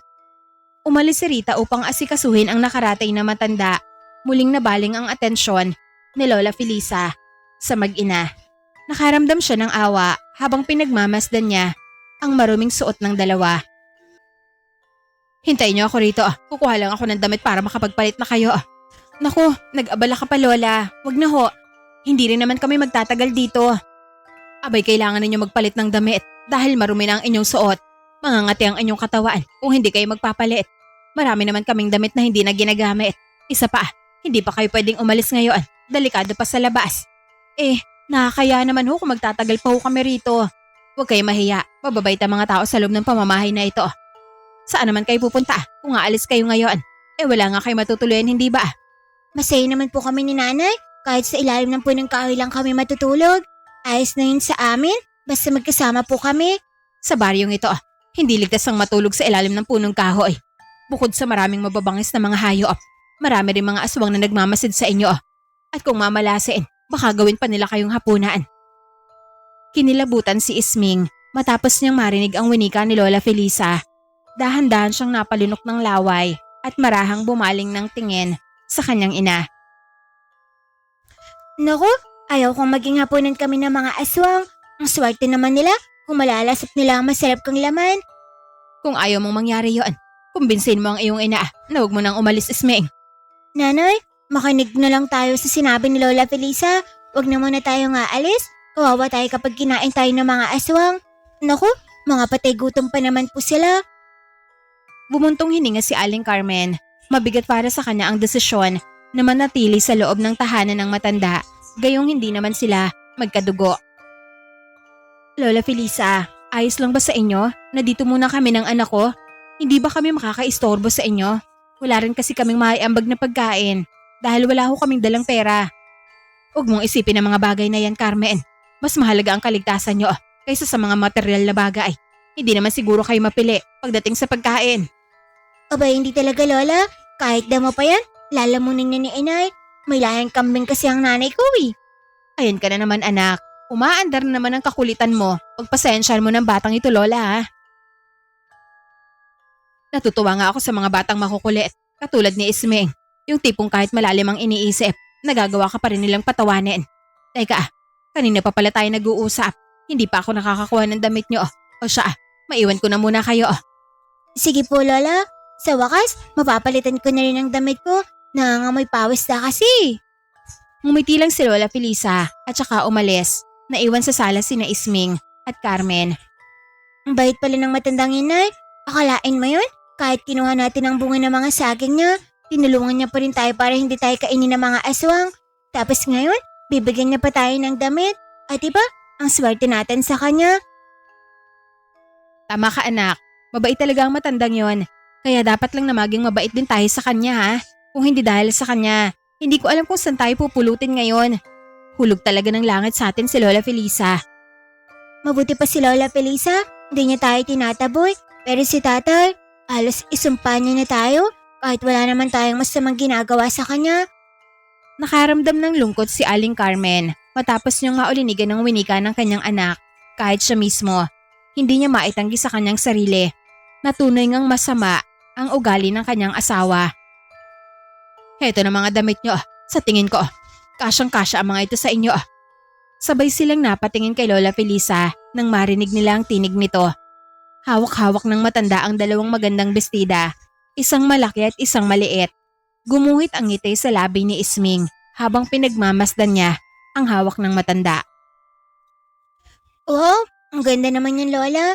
Sa tingin ko, babagay sa kagandahan ko ang bestida po na yan. Sobrang bagay talaga sa'yo ang damit na to, lalo na't maganda kang bata Isming. Pero, kaninong damit ba yan Lola? Hindi kaya ako sasabunutin ng may-ari niyan kapag nakita niya akong suot ang damit niya? Abay hindi mangyayari ang iniisip mo Isming. Mabilis na pumasok si Isming sa isang bahagi ng bahay upang magpalit ng damit. Ilang sandali lamang ang lumipas nang bumalik siya sa sala. Suot na ang maliit na bestidang ibinigay ni Lola Felisa. Halatang tuwang-tuwa ang paslit habang paikot-ikot na tinitingnan ang kanyang sarili. Lola Felisa, tingnan niyo po ako. Kasya sa akin ang damit. Akala ko po maluwag o masikip, pero sakto po talaga. Ang ganda-ganda. Parang hindi ako yung batang kanina lang ay marumi at amoy pawis. Aba, bagay na bagay sa'yo Isming. Para talaga sa'yo ang damit na yan. Kanina, gusot at marumi ang suot mo dahil sa haba ng nilakad nyo. Pero ngayon, mukha ka ng batang bagong ligo at handa maglaro sa labas. Totoo po Lola? Parang nag-iba agad ang itsura ko Tingnan niyo po na, Hindi na ako mukhang batang tumakas sa gubat. Mukha na akong prinsesa na nawawala sa kaharian. O diba? Ang astig ko na ngayon. Aba, oo nga anak no. Bagay na bagay sa'yo ang damit. Ang ganda mong tingnan ngayon. Kaya parang nakalimutan ko tuloy na ilang oras lang ang nakalipas. Takot na takot tayong tumatakbo dahil hinahabol tayo ng tatay mo. Huwag na po natin pag-usapan yun, Nay. Mas gusto ko pong pag-usapan kung gaano ako kaganda ngayon. Napangiti si Carmen habang marahan na umiling sa kakulitan ng anak. Huwag mo masyadong purihin ang sarili mo, Ismeng. Pero aaminin ko, na bagay sa'yo ang damit. Mukha kang masayahin at malinis na bata ngayon. Salamat po, Lola Felisa. Pangako, iingatan ko po ito. Hindi ko po ito dudumihan kahit tumakbo pa ako. At kapag may nakita po akong putik, lalayuan ko talaga dahil ayokong masira ang magandang damit ko na to. Dapat lang naingatan mo yan, anak. Ikaw pa naman, kapag may nakita kang putikan, nilalapitan mo kaagad. Noon yun, Nay. Pero ngayon, hindi na. Nagbago na ako. Isa na po akong responsableng batang may magandang bestida. Nako, mukhang pati pananamit ay may kasamang pagbabago na ugali. Huwag kayo maniwala kaagad, Lola Felisa. Mamaya makikita rin ninyo kung gaano kakulit ang batang yan. Nanay naman, baka isipin ni Lola Felisa na hindi ako mabait. Hindi ko naman iisipin yon. Sa totoo lang, natutuwa nga ako sa'yo. Mas mabuti nang makulit at masayahin ng isang bata kaysa tahimik dahil sa takot. Maya-maya, nakapagpalit na rin ng damit si Carmen. Maayos na ang kanyang itsura. Bagaman bakas pa rin sa kanyang mukha ang pagod at masaklap na pinagdaanan. Lola Felisa, hindi ko po alam kung paano ko kayo pasasalamatan. Binigyan niyo kami ng pagkain, pinatuloy niyo kami sa bahay niyo. At ngayon, binigyan niyo kami ng damit na may isuot. Hindi ho namin inaasahan na may taong handang tumulong sa amin. Kahit hindi kami kilala. Carmen, huwag mo isipin na may utang na loob kayo sa akin o nangangailangan ng isang tao. Hindi naman dapat hinihintay pang may kapalit bago siya tulungan. Naintindihan ko ho, Lola Felisa. Pero gusto ko pa rin ho magpasalamat sa dami ng pinagdaanan namin. Napakalaking bagay na may isang taong nagbukas ng pinto para sa amin sa halip po na itaboy kami. Basta manatili muna kayong panatag dito. Hindi ko kayo hayaang mapahamak habang nasa ilalim kayo ng bubong ko. Narinig mo yun, Nay? Sabi ni Lola Felisa, hindi niya tayo hayaang mapahamak, kaya dito na muna tayo. Oo anak, mukhang kailangan na nga muna natin na manatili rito. Mabuti kung ganoon. Magpahinga muna kayo at huwag niyong isipin ang mga problema niyo. Kahit sandali, may panahon pa para sa lahat ng yan. Nang sumapit ang gabi, tahimik nang namahinga sina Lola Felisa at Carmen sa isang silid. Samantala, sa kabilang silid naman ay magkatabing nahiga sina Isming at Rita. Ngunit kahit kapwa pagod mula sa maghapong nangyari, hindi pa kaagad nakatulog ang dalawang bata. Isming, paano ba kayo napadpad dito sa baryo namin? Kanina ko pa gustong itanong yun, pero ang dami kasing nangyari, kaya hindi ko na naitanong ng maayos. Mahaba ang aming kwento, Rita. Galing kami ni nanay sa ibang lugar, tumakas kami sa bahay. Dahil natatakot kami sa tatay ko. Lasing siya noon at galit na galit, kaya hinabol na kami. Mabuti na lang at nakatakbo kami bago niya kami maabutan. Oh, kaya pala parang pagod na pagod kayo nang dumating dito. Pero paano kayo nakarating ng ganito kalayo? Di ba kayo naligaw? Naligaw nga kami, Rita eh. Hindi namin alam kung saan kami pupunta. Ang alam lang namin ni inay, kailangan namin lumayo ng lumayo. Hanggang hindi na niya kami makita. Naglakad kami ng naglakad hanggang sa mapunta kami sa malawak na sagingan. Tapos, doon niya nakilala si Lola. Rita, nakakita kami ng maraming saging at gutom na kami. Kaya kumuha kami ng ilang bunga. Kasi biglang dumating si Lola Felisa na may hawak na itak. Akala ko, tatagain niya kami. Talaga ba, Isming? Natakot ba kayo? Siyempre naman, Rita. Kung ikaw ba naman na makakita ng matandang may hawak na itak habang kinakain mo ang saging niya, hindi ka ba matatakot nun? Siguro nga, pero mabuti na lang at hindi ganoon ang lola ko. Kahit nagalit siya noong una, naawa rin siya sa inyo. Oo nga, Rita eh. Mabait talaga si Lola Felisa. Hindi ko nga alam kung ano na ang nangyari sa amin kung hindi niya kami nakita. Mabuti at ito kayo napadpad. Pero may isang bagay akong hindi maintindihan. Bakit hindi na lang kayo bumalik sa dati niyong lugar? Ayaw na ni nanay na bumalik sa bahay. Ang sabi niya, hindi na raw kami ligtas doon. At ako, ayaw ko na rin bumalik. Mas gusto kong manatili dito kaysa bumalik sa lugar na lagi kaming sinasaktan. naiintindihan ko, Isming. Sana maging maayos ang buhay niyo rito. Sana nga, Rita, at sana hindi na rin kami mahanap ng tatay ko. Sa gitna ng usapan ng dalawa, biglang may umalingaw-ngaw na kakaibang tunog mula sa labas. Rita, narinig mo yun? Isming, ano yun? Parang may mga hayop na nagwawala. Ang lakas, parang may nagkakagatan na nag-aaway sa labas. Naku, kakatakot naman, Rita. Huwag kang matakot, Isming. Normal lang yan, Tito. Paano naging normal yan, Rita? Ganoon ba kalakas ang tunog ng mga hayop? Minsan talaga, maingay ang paligid kapag gabi. May mga hayop sa gubat na nag-iingay, lalo na kapag naghahanap ng pagkain na nag-aagawan sa teritoryo. Sanay na kami sa mga tunog na yan, Isming. Pero parang ang lapit lang nila, Rita. Paano kung may hayop na pumasok dito? Huwag ka mag-alala, Isming. Hindi sila basta makakapasok. At saka tandaan mo ang sinabi ni Lola Felisa. Ligtas tayo rito, basta hindi lang tayo lalabas. Sige, hindi na ako lalabas. Pero kung may marinig akong parang may kumakatok sa pinto, ikaw ang titingin nun, ha? Bakit naman ako, Isming? Kasi ikaw ang mas sanay rito, eh. Aba, ang galing mo mag-isip, ha? Ikaw ang takot pero ako ang magtitiis. Ayos ka rin, ha? Sabay na nagtawanan ang dalawang bata habang patuloy pa rin ang mga kakaibang tunog mula sa malayo. Ngunit habang lumilipas ang oras, unti-unting napalitan ng antok ang kanilang pangamba. Ilang sandali pa, tuluyan ang pumikit ang mga mata ng dalawa hanggang sa makatulog na sila. Kinabukasan, maagang nagtungo sa malawak na sagingan sina Isming, Rita at Lola Felisa. Naiwan naman sa bahay si Aling Carmen upang maghanda ng kanilang kakainin at mag-ayos ng ilang gamit. Pagdating sa sagingan, agad silang naghiwa-hiwalay upang mamitas ng mga hinog na bunga na maaari nila na dalhin sa palengke. Dahan-dahan lang kayo sa pamimitas. Piliin ninyo mga hinog at huwag ninyong puputulin ang mga bungang hilaw pa. Kapag maayos ang pagpili natin ngayon, mas marami tayong maibebenta mamaya at hindi masasayang ang mga bunga. Opo, Lola Felisa, ako na po ang bahala rito. Tingnan nyo, ang bilis kong mamitas. Kapag ganito ako kabilis araw-araw, baka ako nang maging paborito niyong katulong. Huwag kang masyadong mayabang, Isming. Kung tutuusin, kanina ka pa nakatingin sa mga saging kaysa namimitas. Nag-i-inspection lang ako, Rita. Kailangan ko munang tingnan kung alin ang pinakamaganda bago kukunin. Hindi pwedeng basta-basta na lang. Baka may saging na pangit ang lasa. Abay, hindi pwede yun. Aba, marunong ka palang mamili, Isming, ha? Akala ko kakainin mo lang lahat ng makikita mo. Hindi naman lahat, Rita. Yung magaganda lang. Kayong dalawa, mamaya na lang kayo magkukwentuhan. Marami pa tayong kailangang gawin bago tayo umuwi. Apo, Lola Felisa, eto na, magtatrabaho na po kami ni Rita. Pasensya na kung masyadong maingay ang mga bunganga namin, ha?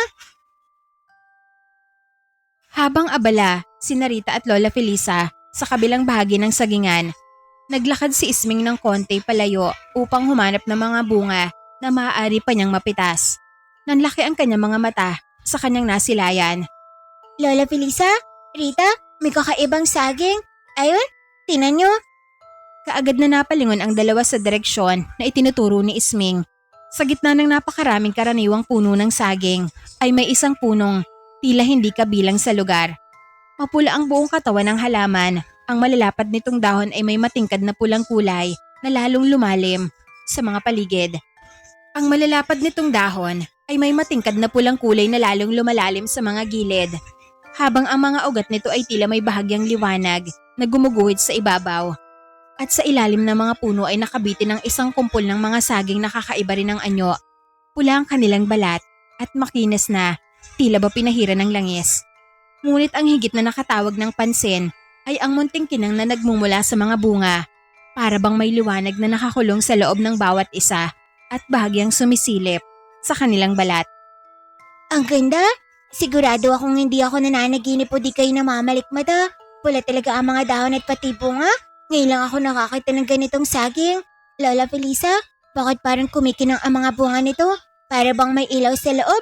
Anong klaseng saging ba to? Isming, lumayo ka muna sa punong yan. Huwag mong gagalawin ng bunga. Bakit po? Isang saging lang naman ang kukunin ko, ah. Hindi ko naman puputulin ang buong puno. Hindi nga pwede. Bawal mong pakialaman ng punong yan. Bakit naman po? Ano bang meron sa saging na to? Pagmamayari ba ito ng mga aswang? Tumalim ang tingin ng matanda kay Isming. Halata sa kanyang mukha na hindi niya naibigan ang panguusisa ng bata. Pumugot siya ng malalim na hininga at marahan na ibinaba ang hawak ng bunga ng saging. Huwag mo nang alamin kung bakit, Isming. Ang mahalaga, tandaan mo na lang ang sinabi ko. Huwag na huwag mong gagalawin ng punong yan at kahit anong bunga na nakikita mong nakabitin dito. May mga bagay na hindi kailangan na hawakan para malaman mong dapat itong iwasan. Opo, Lola Felisa, hindi ko na po gagalawin. Pero parang lalo tuloy ako nagtataka. Kung ordinaryong sagang lang naman yan, bakit parang ayaw niyong pag-usapan kung ano talagang mayroon dito? Dahil hindi lahat ng bagay ay kailangan na maipaliwanag ka agad sa'yo, Ineng. Minsan, mas mabuting makinig ka na lamang sa payo ng mga nakakatanda kaysa piliting alamin ng isang bagay na maaari magdulot sa'yo ng kapahamakan. Sige po, Lola. Hindi na po ako magtatanong. Pero hindi ibig sabihin na hindi na ako magtataka. Isming, tama na muna. Narinig mo naman ang sinabi ni Lola. Huwag mo nang lapitan ng puno. Marami namang ibang saging dito na pwede nating pamitasin. Sige Rita, hindi ko nalalapitan. Pero titingnan ko lang muna rito. Okay lang na tingnan mo. Basta wag kang lalapit. Tumango si Isming at muling bumalik sa pamimitas. Sinunod niya ang bili ni Lola Felisa, ngunit paminsan-minsan ay napapalingon pa rin siya sa kakaibang puno. Habang abala ang dalawa sa kanilang ginagawa, hindi niya maiwasang isipin kung bakit iba ang punong yon sa lahat sa sagingan. Bakit kaya ipinagbabawal ni Lola Felisa ang punong yun? Ang dami namang saging dito, pero yun lang talaga ang ayaw niyang pakialaman. At bakit kaya parang may liwanag ang bunga? Hindi kaya may kung anong nakatago sa loob? Isming, narinig kita. Wala naman akong ginagawa rito. Nagtataka lang ako. Alam ko, pero wag mo nang pag-isipin ng husto. Baka lalo ka lang matuksong lumapit sa punong yun. Minsan, ang kuryosidad ang nagdadala sa isang tao upang tuklasin ng isang bagay. Pero hindi lahat ng bagay sa mundo ay kailangan mo na matuklasan. Ano ka ba Rita? Wala naman akong balak lalapit eh. Hindi ko susuwayin ang bili ni Lola Felisa. Pangako, titingnan ko lang ang saging na yun. Tama yan Isming, tingnan mo lang. Pero huwag mong lapitan. Hindi na nagtagal ang kanilang pag-uusap sapagkat biglang dumilim ang langit. Unti-unting natakpan ng makakapal na ulap ang araw at bumigat ang hangin sa paligid ng sagingan. Bilisan niyo ang pamimitaas, mukhang uulan na, madilim na ang langit. Abay bakit naman uulan? Ang init-init kanina, parang masusunog nga ang malapal-sirana kong kutis eh. Ganon talaga rito Isming, minsan bigla na lang bumubuhos ang ulan. Kahit tirik na tirik naman ang araw. Ganun ba Rita? Eh di parang utot pala ang ulan, bigla na lang sumusilpot. Hindi pa man sila nakakapamitas ng sapat na bunga ay bumagsak na ang malalaking patak ng ulan. Ilang segundo lamang ang lumipas at tuluyan ng bumuhos ang malakas na ulan. Naku, umulan na nga Rita. Anak ng kabayo. Ang malas naman ng araw na to. Kung kailang nawiwila ako sa pamimitas ng saging, tsaka naman bubuhos ang ulan, epal talaga ang langit. Ang pangit-pangit niya. Halika na Isming, tumakbo na tayo. Kailangan nating makasilong bago tuluyang bumigat ang ulan. Huwag ninyo bitawan ang mga napitas natin. Dalhin nyo ang kaya niyong dalhin. Bilisan natin ang pagkilos. Magkakasunod silang tumakbo sa gitna ng sagingan habang walang tigil ang pagbuhos ng ulan. Basang-basa ang kanilang buhok at damit. Ngunit bago pa man sila tuluyang makalayo, ay muling napalingon si Isming sa pulang puno ng saging. Sa ilalim ng malakas na ulan, lalo nitong kapansin-pansin ang kakaibang kinang ng mga bunga nito. Astig talaga na punang yun. Bukod tangay siya sa lahat ng mga saging na nakakita ko. Basang-basa at pagod na umuwi, sina Lola Felisa, Rita at Isming mula sa sagingan. Wala na silang ibang inisip kung di ay makapagpalit ng tuyong damit at makapagpahinga matapos ang biglaan na pagbuhos ng malakas na ulan. Pagsapit ng gabi ay mabilis na nakatulog ang tatlo dahil sa sobrang pagod. Kinabukasan, maagang nagising si Lola Felisa dahil sa narinig niyang pag-ubo mula sa silid ni Rita. Nang lapitan niya ang kanyang apo, agad niyang napansin na namumula ang mukha nito at mainit ang katawan. Rita, gising ka na ba? Ang init ng katawan mo, mukhang nilalagnat ka apo. Hindi ka muna babangon ngayon, humiga ka na lang at magpahinga. Ako mag-aasikaso sa'yo. Lola, parang ang bigat po ng katawan ko. Masakit din po ang ulo ko at parang wala akong lakas po na bumangon. Baka po dahil sa pagkabasa natin po kahapon sa ulan, Lola. Oo nga apo, biglaan kasi ang pagbuhos ng ulan kahapon. O siya, Magpahinga ka muna. Ako na ang bahala sa'yo. Kailangan ko lang din dalhan ng pagkain sa Dalaang dahil hindi pa siya nakakakain. Ako mang tatayo na sana si Lola Felisa nang biglang nagsalita si Isming sa kanyang tabi. Lola Felisa, ako na lang po ang magdadala ng pagkain kay Lola Dalaang. Huwag na po kayong mag-alala sa kanya.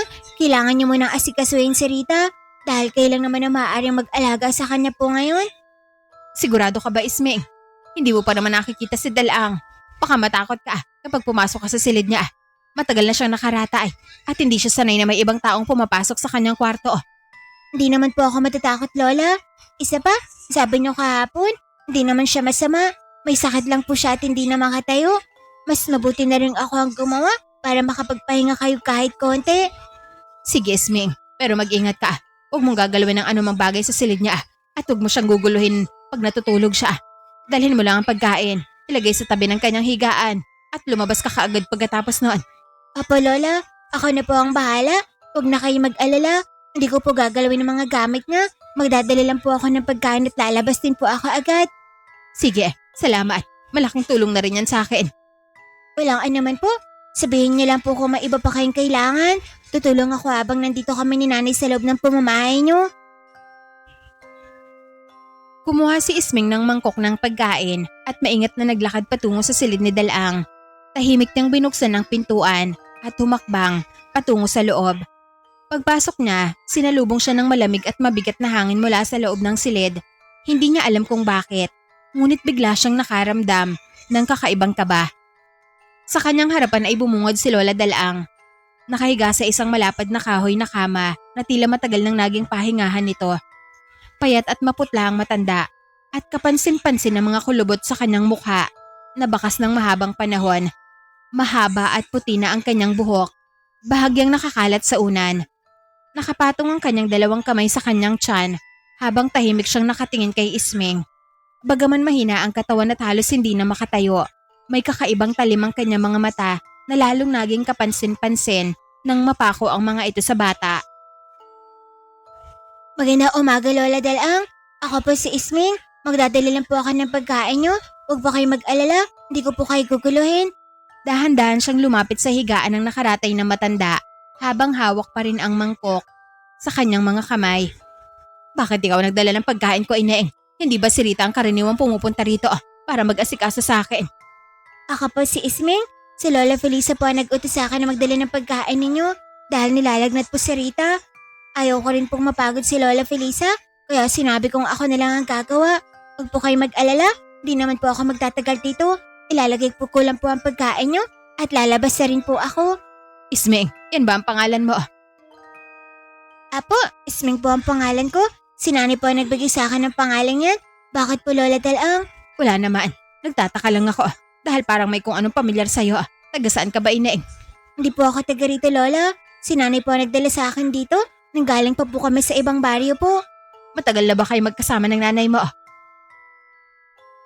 Anong klaseng tanong naman po yan, Lola? Syempre, matagal na po. Nanay ko po yan eh. Simula nang isilang niya ako sa mundong to, kasama na niya ako.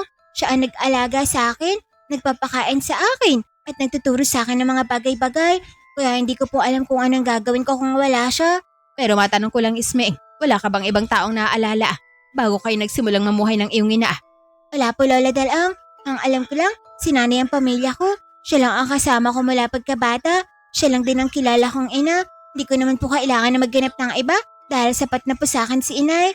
Naiintindihan ko. Mabuti at may nag-aalaga sa'yo. Saglit na natahimik si Lola Dalaang. Hindi na siya nagtanong patungkol sa nakaraan ng paslit. Ngunit hindi niya maalis ang tingin sa mukha ni Isming. May kung anong pamilyar sa mga mata, sa hugis ng mukha, at maging sa paraan ng pananalita nito. Hindi niya maipaliwanag kung bakit tila may isang matagal ng alaala na unti-unting nabubuhay sa kanyang isipan. Lola, okay lang po ba kayo? Kanina pa po ninyo ako tinitingnan. Baka may pusa mukha ko. Wala, Ineng. Mayroon lang akong bagay na pilit kong inaalala. Huwag mo nalang pansinin ang matanda mong kausap. Akala ko naman po may kakaiba sa mukha ko. Kanina ka pa kasi titig ng titig sa kagandahan ko eh. Pasensya ka na. Natutuwa lang ako sa iyo. Parang ang sarap mo kasi maging kakwentuhan. Talagang masarap po. Siyempre, Ako na to eh. Hayaan mo po, magkukwentuhan ulit tayo. Kapag maghahatid ako sa inyo ng pagkain, di naman ako maramot sa kwento eh. Bahagyang napangiti ang matanda sa sinabi ng bata. Ngunit nang lumapit si Isming upang ayusin ang una nito, hindi niya inaasahang mahawakan ng kamay ni Lola Dalang. Nanlaki ang mga mata ng matanda. Para bang may kung anong dumaloy sa kanyang katawan sa sandaling magdikit ang kanilang kamay. Mabilis siyang napatingin sa kamay ni Isming saka sa mukha ng bata. Ilang segundo siya na hindi nakapagsalita. Bakit po Lola? Masakit po ba ang kamay niyo? May nagawa po ba ako? Naku, pasensya na po. Hindi naman. Ayos lang ako. Sigurado po ba kayo? Parang bigla po kayong natakot. Huwag ka mag-alala. Hindi po ako aswang. Hindi po kita kakainin. Hindi ko naman inisip na isa kang aswang. Nagulat lang ako na bigla mong mahawakan ang kamay ko. Ganun po ba? Akala ko kung ano na nangyari sa inyo. Mabilis ka palang magulat, Lola. Ganun na nga, Isming. Ganito yata kapag matanda na. Siya nga pala, kumain ka na po. Kanina pa naghihintay ang pagkain. Hindi na po ako magtatagal dito. Ang sabi kasi ni Lola Felisa, lalabas agad ako kapag naihatid ko na sa iyo ang pagkain. Sige, Isming. Salamat sa pagkain. Pakisabi na lang pala kay Felisa na puntahan niya ako ngayon sa aking silid. Sige po, Lola Dalang. Masusunod po. Dahan-dahan na lumabas si Isming ng silid at isinara ang pinto. Naiwan si Lola Dalang na nakatingin sa pintuan. Habang paulit-ulit na bumabalik sa kanyang isip ang sandaling nahawakan niya ang kamay ng bata. Kamusta ang pagpapakain mo kay Dalang, Isming? Naibigay mo ba ang pagkain niya ng maayos? Baka may kailangan pa siya at nakalimutan mong dalahin. Sabihin mo sa akin kung may ipinapagawa siya sa'yo para ako nang bahala doon. Opo, Lola. Naibigay ko naman po ang pagkain niya. Kaso bago ako lumabas ng silid, pinatawag niya po kayo. Ang sabi niya, kailangan daw po niya kayong makausap. Tungkol daw po sa isang bagay. Pinatawag niya ako. Tungkol saan naman ang aming pag-uusapan? May sinabi ba siya sa'yo kung bakit? Wala po. Marami po siyang tinanong sa akin kanina. Lalo na tungkol sa kung saan ako nanggaling at kung sino ang mga magulang ko. Tapos bigla nang sinabi na ipatawag ko raw po kayo. Hindi ko rin po alam kung bakit, Lola. Sige, Isming. Maupo ka muna rito. Ako nang pupunta sa kanya. Baka may mahalaga siyang sasabihin sa akin. Apo, Lola. Pero huwag po kayong mag-alala. Maayos naman po siya. Medyo kakaiba lang po siyang tumingin po sa akin. Huwag mo na munang pansinin yun. Nagagandahan lang yata siya sa'yo. O siya, magpahinga ka na muna rito. Tumango si Isming at naupo sa sala. Samantala, mabilis namang nagtungo si Lola Felisa sa silid ng kanyang kapatid. Pagpasok niya, agad niyang napansin ang kakaibang seryosong ekspresyon sa mukha ni Lola Dalang. Dalang, sinabi ni Isming na pinapatawag mo raw ako. Ano bang nangyari? May masakit ba sa'yo? Isara mo muna ang pintuan, Felisa. Kailangan natin mag-usap ng tayong dalawa lamang. May sasabihin ako sa'yo na matagal na nating hinihintay at ayoko marinig yun ng bata. Agad na isinara ni Lola Felisa ang pinto at lumapit sa higaan. Bakit parang iba ang mukha mo, Dalang? Sabihin mo na sa akin. Huwag mo na akong paghintayan dahil lalo mo lang akong kinakabahan. Ano bang nangyari kay Isming? Wala siyang ginawang masama. Sa katunayan, wala siyang kamalay-malay sa dahilan kung bakit siya narito. Pero Felisa, sa unang pagkakataon matapos ang napakaraming taon, naramdaman ko ang bagay na matagal kong hinihintay. Anong naramdaman mo? Ang mutya, si Isming. Siya ang tagapagmana. Ang tunay nating apo na matagal nang nawala ay bumalik na. Sigurado ka ba? Ilang taon nating hinintay ang batang yon. Ilang beses nating inisip na baka hindi na siya makakabalik. Baka tuluyan na siyang nawala at hindi na natin malalaman kung nasaan siya. Hindi ako nagkamali, Felisa, nang hawakan niya ang kamay ko. Parang may biglang dumaloy sa buong katawan ko. Hindi yun karaniwang pakiramdam. Alam kong siya yun. Ang mutya mismo ang nagparamdam sa akin na nasa harapan ko ng tunay nitong tagapagmana. Kung talagang siya nga nawawala mong apo, bakit parang hindi ka niya kilala? 1 taong gulang pa lamang si Isming nang mawala siya sa atin. Masyado pa siyang bata noon, kaya hindi niya tayo naaalala. Sinubukan ko rin siyang tanungin kung saan siya nanggaling. Ngunit ang tanging alam niya ay si Carmen ang kanyang ina. Ang sabi niya, si Carmen ang nag-alaga sa kanya mula pagkabata niya. Kung ganoon, hindi niya alam ang tunay na pinagmulan niya. Wala siyang alam, Felisa, at sa tingin ko, mas mabuti muna yon. Hindi natin maaaring sabihin kaagad sa kanyang katotohanan. Bata pa siya at hindi niya mauunawaan kung bakit napakalaki ng responsibilidad na naghihintay sa kanya. Pero alam mong hindi na tayo maaaring maghintay ng matagal Dalang. Ilang taon ka na nakaratay at palala ng palala ang iyong katawan. Alam ko, Felisa, Ngunit hindi pa ako maaaring mamatay hanggat hindi ko maipasa sa kanya ang mutya ng puso ng saging. Yan ang dahilan kung bakit nananatili pa rin akong buhay hanggang ngayon. Ang kapangyarihang ipinasa sa ating angkaan ay hindi maaaring mawala. Dapat mapunta ito sa tunay na tagapagmana. At ngayon, nasa ilalim na mismo ng bubong natin ang batang yon. Oo, Felisa, matagal natin siyang hinintay. At ngayon bumalik na siya. Kailangan natin siyang bantayan ng mabuti. Sa tingin mo ba, may ibang nakaramdam sa pagdating niya? Saglit na natahimik si Lola Dalaang. Pumigat ang kanyang mukha bago siya marahan at tumingin sa paligid. Yan ang kinatatakutan ko. Kung naramdaman ko ang pagbabalik ng tagapagmana, pwede ring naramdaman siya ng mga aswang Felisa. At kapag nalaman nilang narito na siya, hindi lamang si Isming ang kanilang pupuntiryahin. Gagawin nila ang lahat upang makuha ang mutya bago ko pa ito maipasa sa kanya. Pagsapit ng gabi, tahimik na ang buong bahay. Tulog na sina Carmen, Isming at Rita. Ngunit pagsapit ng hating gabi, biglang umalingongaw ang kakaibang kaluskos mula sa labas. Para bang may mahabang kuko na kumakaskas sa dingding. Napadilat si Isming at agad na bumangon. Rita, gising ka ba? Naririnig mo ba yun? Para may kumakaskas sa dingding natin. Oo, naririnig ko. Huwag kang maingay at matulog ka lang. Baka hayop lang yan na gumagala sa paligid. Bago pa makasagot si Rita, 3 malalakas na katok ang biglang umalingongaw sa bintana. Alistong napaupo ang 2 bata. Rita, may tao ba sa labas? Hindi ko alam, Isming. Huwag kang lalapit sa bintana. Muli nilang narinig ang pagkaskas sa dingding. Kasunod nito ay isang mahina at garalgal na tinig na nagmumula sa hindi pamilyar na boses. Tinawag nito ang pangalan ni Isming. Narinig mo ba yan, Rita? May tumawag sa pangalan ko.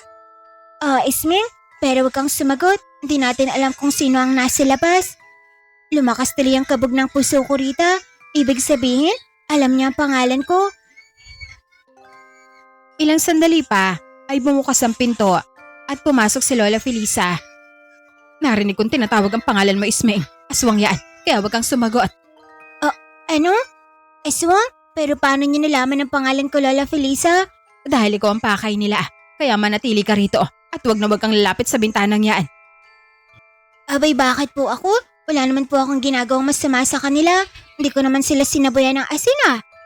Hindi ko pa maaaring sabihin sa iyo ang dahilan, Isming. Ang mahalaga ngayon, huwag mo silang papansinin. Kapag narinig mong tinatawag ka nila, huwag kang sasagot. Kahit ilang beses pa nilang banggitin ang pangalan mo. Naiintindihan mo ba? Apo, Lola, pero hindi ba sila aalis sa labas? Kanina pa nila tinatawag ang pangalan ko. Hindi ba sila nagsasawa?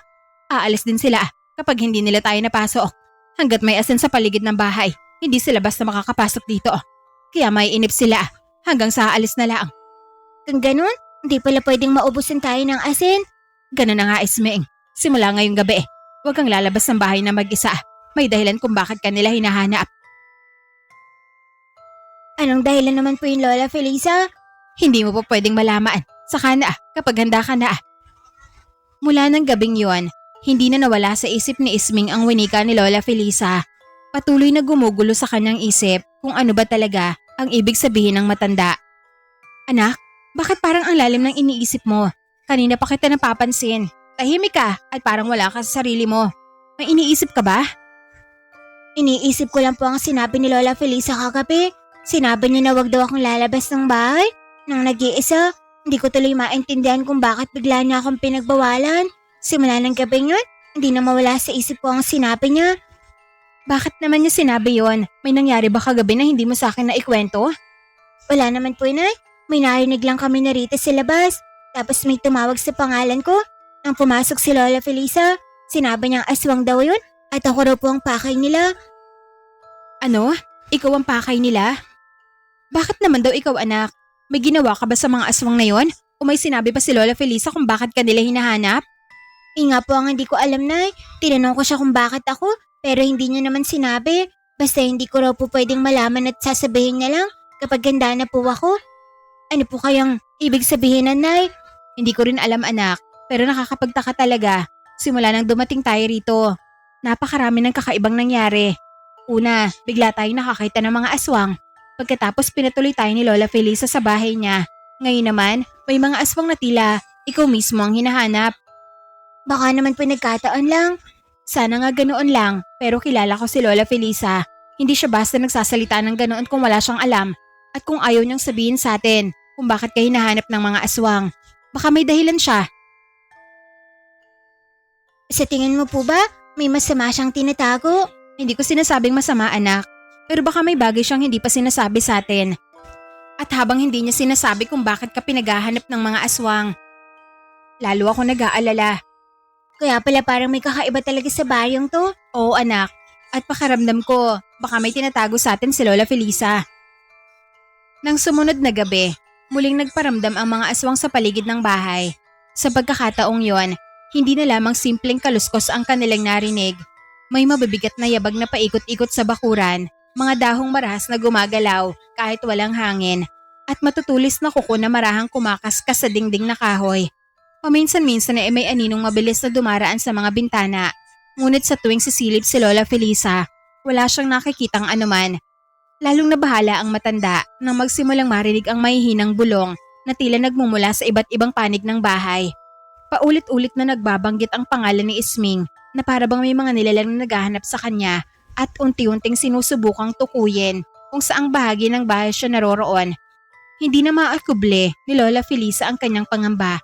Alam niyang hindi na basta mananakot ang mga aswang. Hinahanap na nila ang bata na tagapagmana. Dalaang, hindi na normal ang ginagawa ng mga aswang. Lalong umiinit ang kanilang pananalakay. Gabi-gabi na sila nag-iikot sa paligid ng bahay at parang lalo silang nagiging matapang. Kanina, halos makalapit na sila sa bintana. Hindi na ako sigurado kung hanggang kailan natin sila mapipigilan. Yan din ang kinakatakutan ko, Felisa. Hindi na tayo maaari maghintay pa.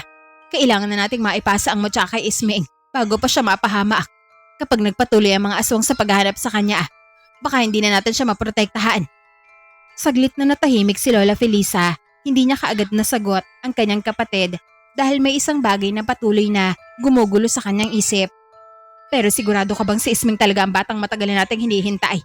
Hindi ba maaaring nagkamali ka lamang? Ilang taon mo ring hinintay ang pagbabalik ng apo natin. Baka dahil sa pananabik mo. Napagkamalan mong siya na ang batang yon. Hindi ako nagkamali, Felisa. Ramdam ko. Nang hawakan ko ang kamay niya. Yun ang parehong pakiramdam na naramdaman ko noon. Sigurado ako, si Isming ang tunay na tagapagmana ng mutya. Kung ganoon, bakit wala siyang alam tungkol sa kanyang pinagmulan? Ang alam niya, si Carmen ang kanyang ina at siya ang nag-alaga sa kanya mula pagkabata niya. Yan mismo ang pinagdududahan ko.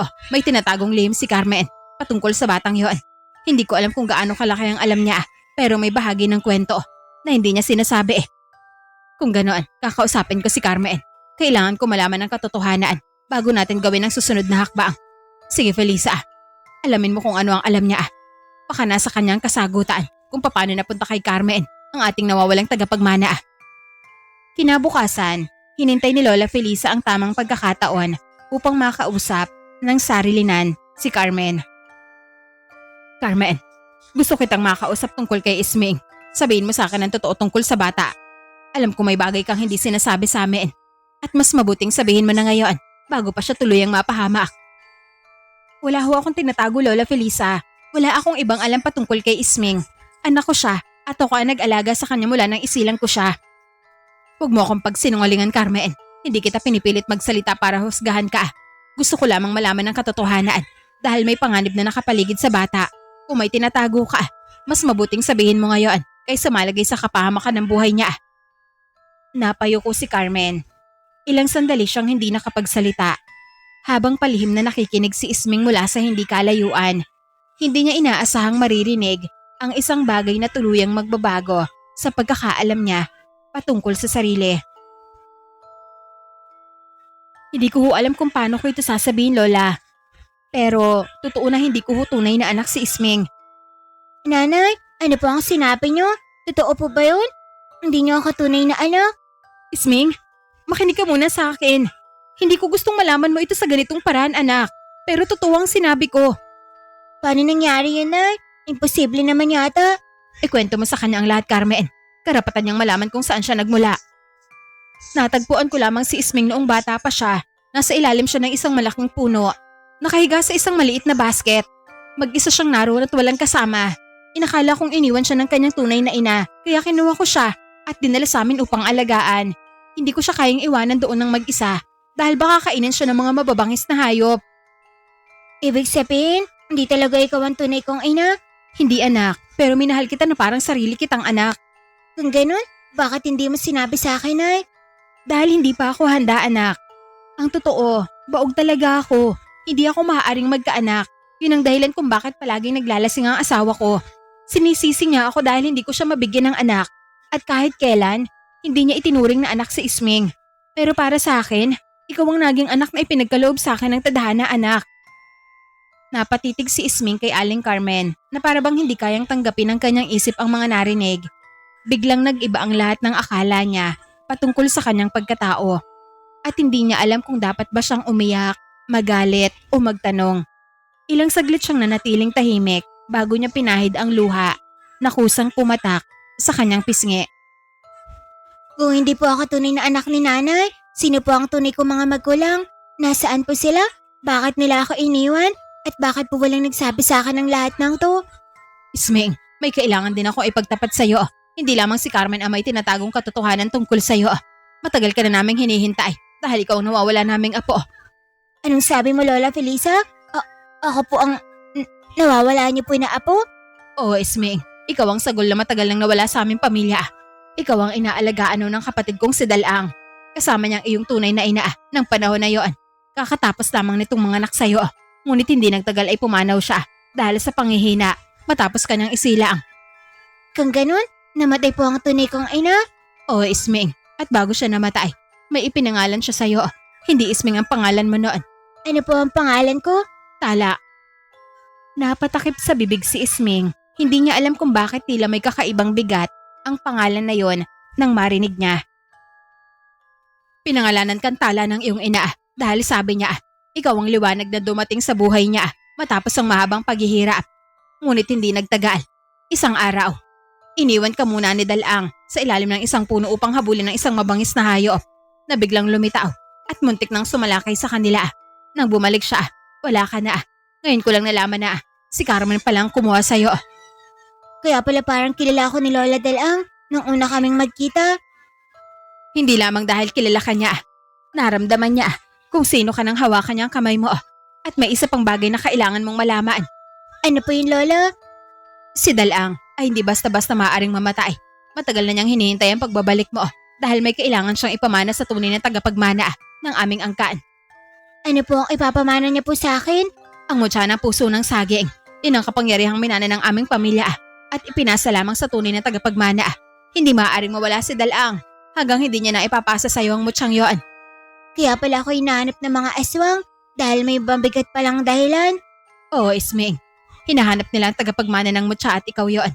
Kaya nararapat lang na mag-ingat ka sa lahat ng oras. Pagkatapos ng kanilang usapan, kaagad na nagtungo si Lola Felisa sa silid ni Dalang upang sabihin ang kanyang nalaman. Halatang mabigat ang kanyang mukha nang marahan niyang isinara ang pinto. Nakumpirma ko na. Totoo ang lahat ng sinabi mo tungkol kay Isming Dalang. Siya ang batang matagal nating hinahanap.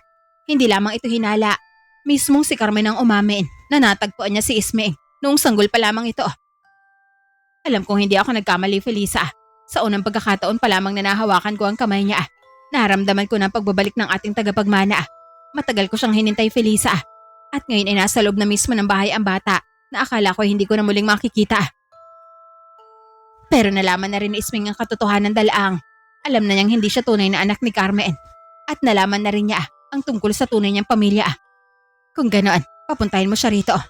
Ngayon na ba? Oo, ayoko nang patagalin pa ito, Felisa. Kailangan ko siyang makausap. Habang may pagkakataon pa tayo, may mga bagay na kailangan niyang marinig mula sa akin mismo bago ko maipasa sa kanya ang mutya. Sige, tatawagan ko siya. Agad na lumabas si Lola Felisa upang hanapin si Isming. Habang naghihintay, mahigpit namang ipinikit ni Lola Dalang ang kanyang mga mata na para bang inihahanda ang sarili sa matagal na niyang hinihintay na sandali. Maya-maya, dahan-dahan na pumasok si Isming sa silid ni Lola Dalang. Pagkapasok niya, agad niyang napansin ang seryoso na mukha ng matanda. Lola Dalang, ang sabi po ni Lola Felisa, gusto niyo raw po akong makakausap. May kailangan po ba kayo sa akin? Umupo ka muna rito, Isming. May mahalaga akong sasabihin sa'yo.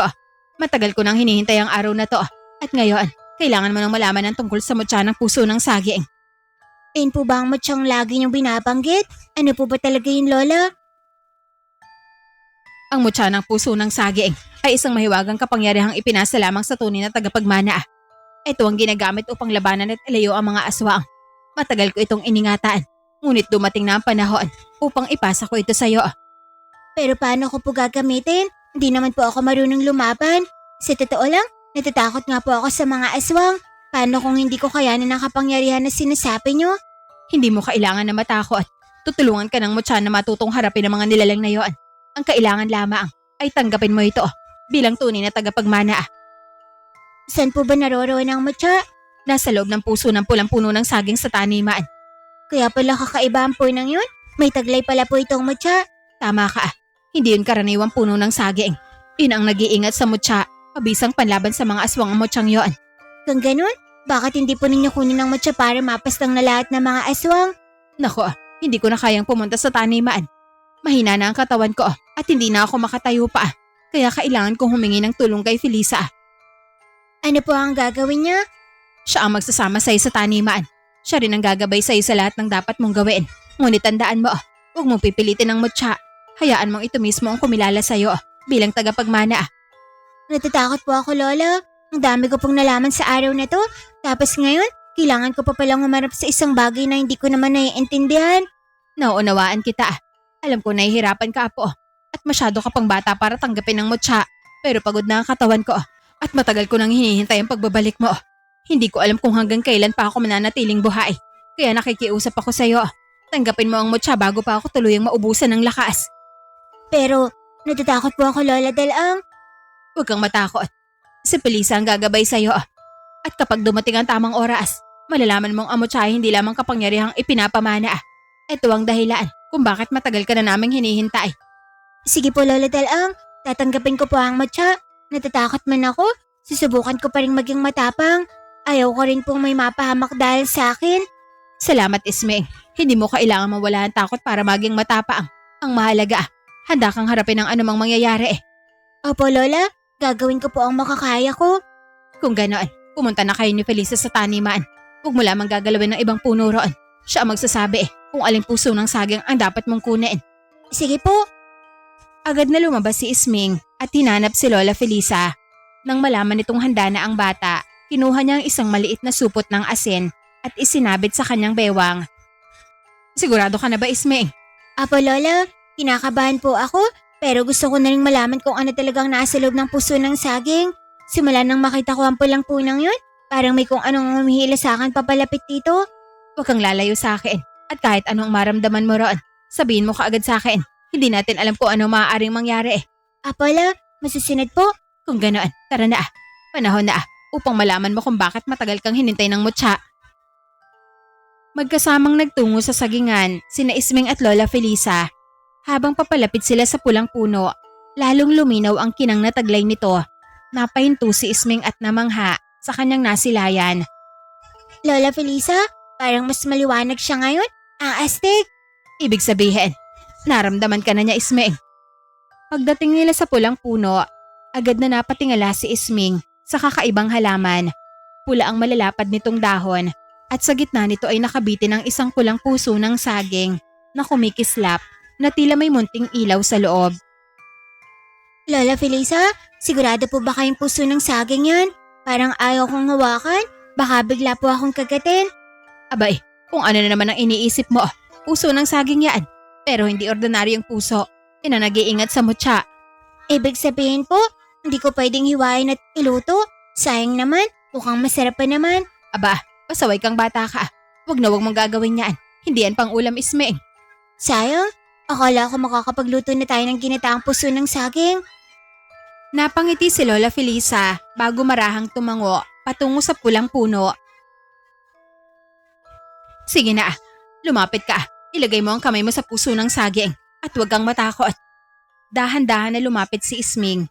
Nang idikit niya ang kanyang palad sa pulang puso ng saging, biglang kumislap ang buong puno. Umihip ang malakas na hangin sa paligid at gumalaw ang mga dahon nito na parabang may sarili itong buhay. Lola, ano po itong nangyayari? Huwag mong bibitawan, Ismeng. Nangangahulugan yan na tinatanggap ka ng punong yan. Lalong lumiwanag ang puso ng saging hanggang sa unti-unti itong bumuka. Sa pinakaloob nito ay lumitaw ang isang maliit na pulang motya na kumikislap na tila may sariling tibok. Yun po ba, Motya? Oh, Isming, kunin mo na. Huwag mo nang patagalin pa. Maingat na hinawakan ni Isming ang motya. Sa sandaling dumikit ito sa kanyang palad, biglang humupa ang liwanag ng puno. Ano tong nararamdaman ko, Lola? Parang may tumitibok po sa kamay ko. Yan ang puso ng motya. Tanggap ka na nito bilang tunay na tagapagmana. Oh, ang astig po. Parang may sariling ilaw at tibok. Ang liit-liit niya, pero mukhang mas malakas pa sa akin. Pwede ko ba itong gawin na kwintas? Baka bagay sa akin. Mukhang mas gaganda pa ako kapag may motya. Hindi pa man naaalis ang ngiti ni Isming, bigla nang nanlamig ang paligid. Huminto ang pagaspas ng mga dahon. At isang mabigat na kaluskos ang nanggaling sa likuran nila. Mula sa pagitan ng mga puno ng saging, ay dahan-dahang lumitaw ang isang aswang. Nakayuko ang katawan nito, mahaba ang mga kamay, at matutulis sa mga kuko na tila sabik ng sumunggab sa bata. Isming, lumayo ka! Lola, huwag po kayo mag-alala. Kaya ko po ito. Buong tapang na hinarap ni Isming ang nilalang habang hawak ang motya. Aba, ikaw pala ang aswang na naghahanap sa akin ha? Gusto mo talagang subukan ng angas ko, no?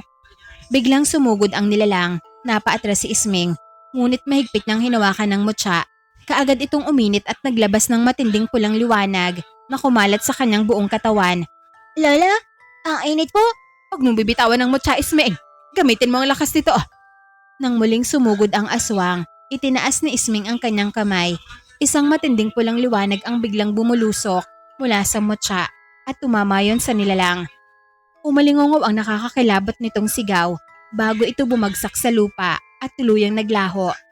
Napanganga si Isming habang nakatitig sa kanyang kamay. Lola Felisa, ako po bang gumawa nun? O Isming, ngayon mo pa lamang napatunayan ang tunay na kapangyarihan ng motya. Simula pa lamang ito ng mas mabigat na laban. Kung ganun, marami pa po pala akong laban na haharapin, Lola. Ganun na nga, Apo. Pero wala ka naman dapat na ikabahala dahil nasa iyo ang motyang yan. Hindi ka bababayaan nito. Ilang sandali pa ay naglakbay na sila pa uwi ng bahay. Tangan ni Isming ang motya at sabik na siyang ikwento kay Aling Carmen ang nangyari. Nanay, may balita ako sa'yo. Ang astig po ng motya. Totoo nga gumagana ang kapangyarihan nito. Akala ko nung una, simpleng pulang batila ngayon. Pero nang lumapit ang aswang, bigla itong uminit at nagliwanag. Talaga ba anak? Tapos, anong ginawa mo nang lumapit ang aswang? Inawakan ko po ng mahigpit ang motya. Tapos bigla akong nakaramdam ng kakaibang lakas. Nang sumugod ang aswang, itinaas ko lang ang kamay ko at may pulang liwanag na tumama sa kanya. Ayun, bumagsak siya at napas lang ko. Ano sabi mo anak? Napas lang mo ang aswang? Apoy nay, ako mismo ang pumasang sa halimaw na yon. Hindi ko rin nakalaing kaya ko pala. Kung noon, takot na takot ako kapag nakakakita ng aswang. Ngayon, parang gusto ko tuloy silang hanapin para malaman ko kung gagana pa ulit ang motya ko. Wag na wag mong gagawin yon. Hindi laruan ng motya at hindi rin biro ang mga aswang.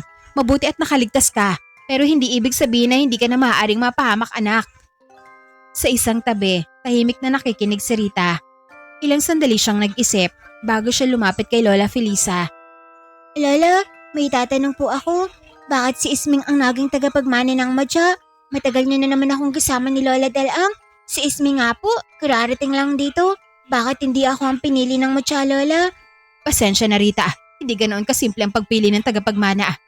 Hindi ibig sabihin na kapag matagal ka na nakatira dito, ikaw na kaagad na maaaring tumanggap ng motyang yon. Hindi yun ganun Rita. Ibig sabihin po, kahit gusto ko? Ibig sabihin po, kahit gusto ko? Hindi talaga ako pwedeng maging tagapagmana? Ganun na nga Rita. Hindi dahil may kulang sa'yo, kundi dahil iba ang dugong nananalaytay sa'yo. Hindi naman lingid sa iyong kaalaman na ampon ka lang, kaya hindi ka kabilang sa dugong pinagmula ng tagapagmana. Si Isming ang tunay namin nga po, kaya siya ang kinikilala ng motya. Ganun pala yung Lola? Oo Rita, kaya wag kang malungkot. Kahit hindi ka naging tagapagmana ng motya, mahal ka naman namin ng Lola Dalaang mo. At parang tunay na apo na rin ang turing namin sa'yo. Tumango si Rita, pahiwatig na malinaw na sa kanyang isipan kung bakit hindi siya ang tagapagmana ng motya. Maya-maya, lumapit sa kanya si Isming at saka nagsalita. Huwag ka nang malungkot, Rita. Kung gusto mo, tuturuan kita kapag natutuhan ko na rin kung paano gamitin ang motya. Pag na Isming, gawin mo na lang akong tagapalakpak kapag may napas lang kang aswang. Pareho silang natawa bago tumungo sa hapagkainan upang pagsaluhan ang masarap na pananghalian. Sa mga sumunod na araw, pinag-aralan ni Isming kung paano gamitin at kontrolin ang kapangyarihan ng mutya. Hindi ito naging madali para sa kanya, lalo na't minsan ay bigla itong umiinit at kumikislap kapag hindi niya inaasahan. Sa bawat pagsasanay, maingat siyang ginagabayan ni Lola Felisa upang matutuhan niyang gamitin ang lakas nito nang hindi sinasayang ang kapangyarihan. Ipinakita ni Lola Felisa kung paano pahupayin ang liwanag ng mutya, kung paano palakasin ito kapag may panganib, at kung paano ituon ang kapangyarihan sa isang tiyak na target. Ilang beses ding nabigo si Isming, ngunit hindi siya sumuko. Sa paglipas ng mga araw, naging mas maingat at bihasa siya hanggang sa tuluyan na niyang nakontrol ang mutya. Masaya si Lola Felisa nang makita niyang kaya na ng bata ang kapangyarihan na minsan na kinatakutan nito. Dalang, may magandang balita ako sa'yo. Marunong nang gumamit ng mutya si Isming. Hindi na siya basta natatakot kapag ginagamit niya ang kapangyarihan nito. At natutuhan na rin niya na kontrolin ang lakas nito. Magandang balitaan, Felisa. Maaasahan ka talaga. Halika, Isming. Lumapit ka sa akin. Dahan-dahan na umupo si Isming sa tabi ng higaan. Iniabot ni Dalang ang nanginginig niyang kamay at hinawakan ang kamay ng bata. Ipinagpapasalamat ko sa may kapal na dumating ang araw na ito. Matagal kitang hinintay po. Akala ko hindi na kita muling makikita. Ngayon, masaya akong makitang nasa kamay mo ng kapangyarihang nararapat lang sa'yo. Lola Dalang, huwag po kayo mag-alala. Iingatan ko po ang mutya. Hindi ko po hayaang mapunta po ito sa maling kamay. Yan ang gusto kong marinig, Isming. Huwag mong gamitin ang mutya dahil lamang sa galit o paghihigante. Gamitin mo ito upang ipagtanggol ang mga taong hindi kayang ipagtanggol ang kanilang sarili. At higit sa lahat, huwag mong kalilimutan kung sino ka. Apo Lola, hindi ko po makakalimutan. Salamat. Salamat sa pagtanggap mo sa mutya. Bahagyang umiti si Dalang. Mahigpit pa rin ang pagkakahawak niya sa kamay ng bata. Ngunit ilang sandali lamang ang lumipas ay unti-unting lumuwag ang kanyang mga daliri. Biglang nanghina ang katawan ng matanda. Bumagsak ng bahagya ang kanyang ulo sa unan habang unti-unting nawawala ang lakas sa kanyang mga mata. Lola Dalang? Lola, ano po ang nangyayari sa inyo? Isming, hindi na ako magtatagal pa. Basta, kahit anong mangyari, huwag ka magpalupig sa mga kampo ng kadiliman. Yun ang huling mga salitang lumabas sa bibig ni Lola Dalang bago tuluyang nanghina ang kanyang kamay at bumitaw ito sa pagkakahawa kay Isming. Dalang, lumaban ka! Huwag kang sumuko!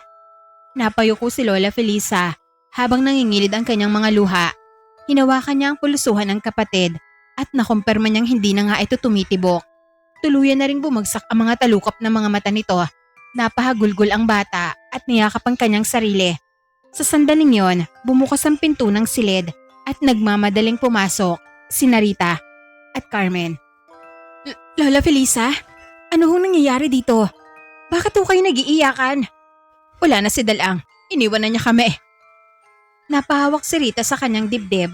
Ilang saglit siyang nakatitig sa nakaratay na matanda bago lumapit at marahang hinawakan ang kanyang kamay.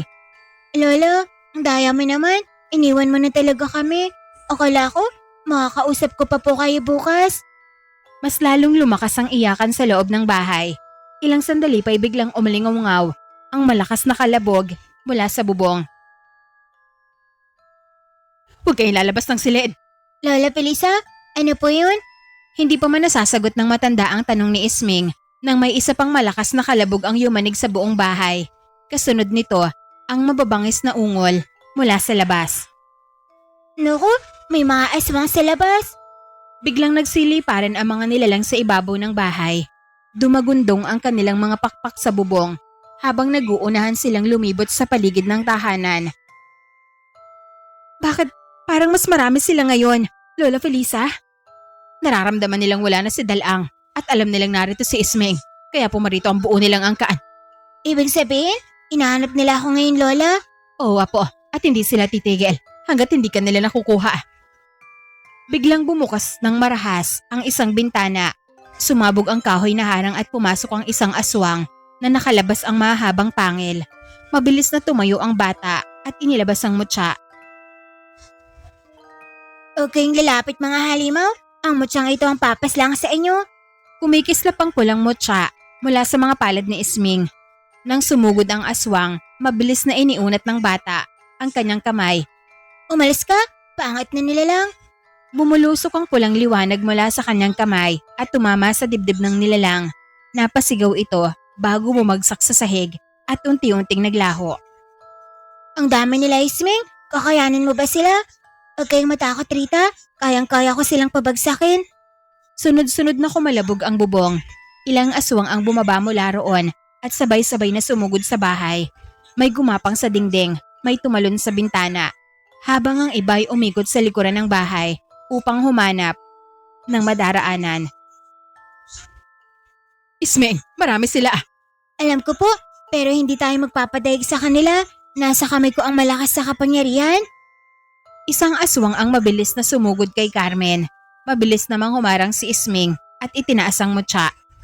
Dadaan ka muna sa kamay ko bago mo magilaw ang nanay ko. Muling sumiklab ang pulang liwanag. Tinamaan ng aswang at tumilapon ito palabas ng bintana. Isming, anak! Nanay, dito lang kayo sa loob. Huwag po kayong lalabas. Isama mo ako, Isming. Tutulungan kita. Hindi, Rita. Dito ka lang. Pero hindi mo kayang labanan silang lahat na mag-isa. Kailangan mo ng tulong namin, Isming. Kaya ko to, Rita. Ito ang dahilan kung bakit ibinigay sa akin ng mutya. Pagkaraan ng ilang segundo, muling bumukas ang pinto. 3 aswang ang sabay-sabay na sumugod. Napapikit si Isming sa takot, ngunit naalala niya ang huling sinabi ni Dalang na huwag magpalupig sa mga kampo ng kadiliman. At sa sandaling yon, dahan-dahan niyang iminulat ang kanyang mga mata. Hindi ako dapat matakot sa kanila. Harapin ko sila ng buong tapang. Hindi ko kayo hayaang saktan yung pamilya ko. Matapang na tumindig si Isming sa harapan ng mga nilalang. Biglang nagliyab ang mutya. Mas maliwanag yun kaysa sa anumang naipakita nito noon. Kumalat ang pulang liwanag sa buong bahay at tumama sa 3 nilalang. Napasigaw ang mga ito bago bumagsak sa sahig at tuluyang maglaho. Kahit marami na siyang napaslang, may anino pa rin sa labas. Pahiwatig na marami pa na natitirang kalaban. Isming, nasa paligid pa sila. Huwag kang pakampante. Kung ganun, tatapusin ko na ito. Sa labas kami magtutuos. Susubukin ko ang tapang nila. Isming, huwag kang lalabas po. Lola, kailangan ko po itong gawin. Kung hindi ko sila harapin ngayon, hindi po sila mauubos. Natanaw niya ang napakaraming aswang sa paligid ng bahay. May mga nakadapo sa puno, may nakalutang sa ibabaw ng bubong, at may mga gumagapang sa lupa habang nakatingin sa kanya. Isa sa mga ito ang bumulusok mula sa itaas. Alisto naman na iniwasan ni Isming ang mga kuko nito at gumulong sa lupa. Pagbangon niya, itinaas niya ang mutya at pinakawalan ng pulang liwanag. Sunod-sunod na bumagsak ang mga nilalang. Ngunit may isang napakalaking nilalang na hindi natinag sa unang pag-atake. Mas malaki ito kaysa sa mga nauna at mas mahaba ang mga kuko. Unti-unti itong lumapit kay Isming habang naglalabas ng nakakakilabot na halakhak. Ibigay mo sa amin ang mutya at hindi na namin kayo muling gagambalain pa. Ulol, hindi mo ako mauuto, aswang. Hindi ko isusuko ang mutya. Kahit ano pang gawin mo o kahit maubos pa mga buhok mo. Galit na sumugod ang nilalang. Mabilis lamang tumalon si Isming palayo. Ngunit tinabol siya nito. Tinamaan ng kuko ang kanyang damit at napaatras siya. Mahigpit niyang hinawakan ng mutya habang pilit na kinukontrol ang kanyang paghinga. Isming, huwag mong hayaang lamunan ka ng takot. Hindi po ako natatakot, Lola. Mga aswang ang takot sa akin. Sa gitna ng kanilang engkwentro, itinaas ng bata ang mutya gamit ang 2 kamay. Isang napakalakas na bugso ng pulang liwanag ang sumabog mula sa kanyang katawan. Tinamaan nito ang malaking aswang at napaurong ang nilalang. Sa paglipas ng mga segundo ay mas lalo pa na lumakas ang liwanag. Hindi niyo ako magagapi. Aswang lang kayo. Tao kami. Sa huling bugso ng kapangyarihan, tuluyang nilamon ng pulang liwanag ang malaking aswang. Nagsimulang magsitakas ang iba pang mga nilalang na nagkukubli sa paligid. Isa-isa silang naglaho sa dilim hanggang sa tuluyang manahimik ang buong paligid. Nanatiling nakatayo si Isming habang hawak ang mutya. Unti-unting humina ang liwanag nito. Hanggang doon lang naman pala ang angas sila. Natitiyak kong hindi na sila babalik dahil alam nilang hindi nila kayang lupigin ang aking mutya. Lumapit si Carmen at mahigpit na niyakap ang anak. Hindi maitago sa kanyang mukha ang pag-aalala nang lapitan niya ang bata. Isming anak, mabuti at ligtas ka. Ano, nasugatan ka ba nila? Hindi po, Nay. Sila ang nasugatan ko at hindi lang sugat ang natamo nila. Tinapos ko na rin ang mga buhay nila. Lumapit din si Narita at Lola Felisa at niyakap ang munting bata. Nakakatuwa ka, apo ko. Marunong ka na talagang gumamit ng mutya. Alam kong labis na natutuwa si Dalang sa katapangan na ipinamalas mo. Sa pagsikat ng araw, tuluyan nang nanahimik ang baryo sa lakay. Hindi na muling bumalik ang mga nilalang. Ngunit naiwan ang lungkot sa pagkawala ni Lola Dalang. Tahimik na hinawakan ni Isming ang mutya habang inaalala ang huling bili ng matanda. Hindi na rin bumalik sa kanilang baryo sina Isming at Carmen. Pinili nilang mamuhay ng payapa kasama si Narita at Lola Felisa. Sa dulo ng taniman, nananatiling nakatayo ang pulang puno ng saging. Hindi na ito kumikislap, ngunit tila ba patuloy pa rin ito na nagbabantay sa baryo. Mahigpit na hinawakan ni Isming ang mutya at nangakong iingatan ito at gagamitin upang protektahan ang mga taong mahal niya. Hindi na ako ang batang takot sa mga aswang. Ako na ang tagapagmana ng mutya ng puso ng saging. At hanggat nasa akin ang mutya, hindi ko hahayaang muling pamahaya ng mga aswang ang baryo na to.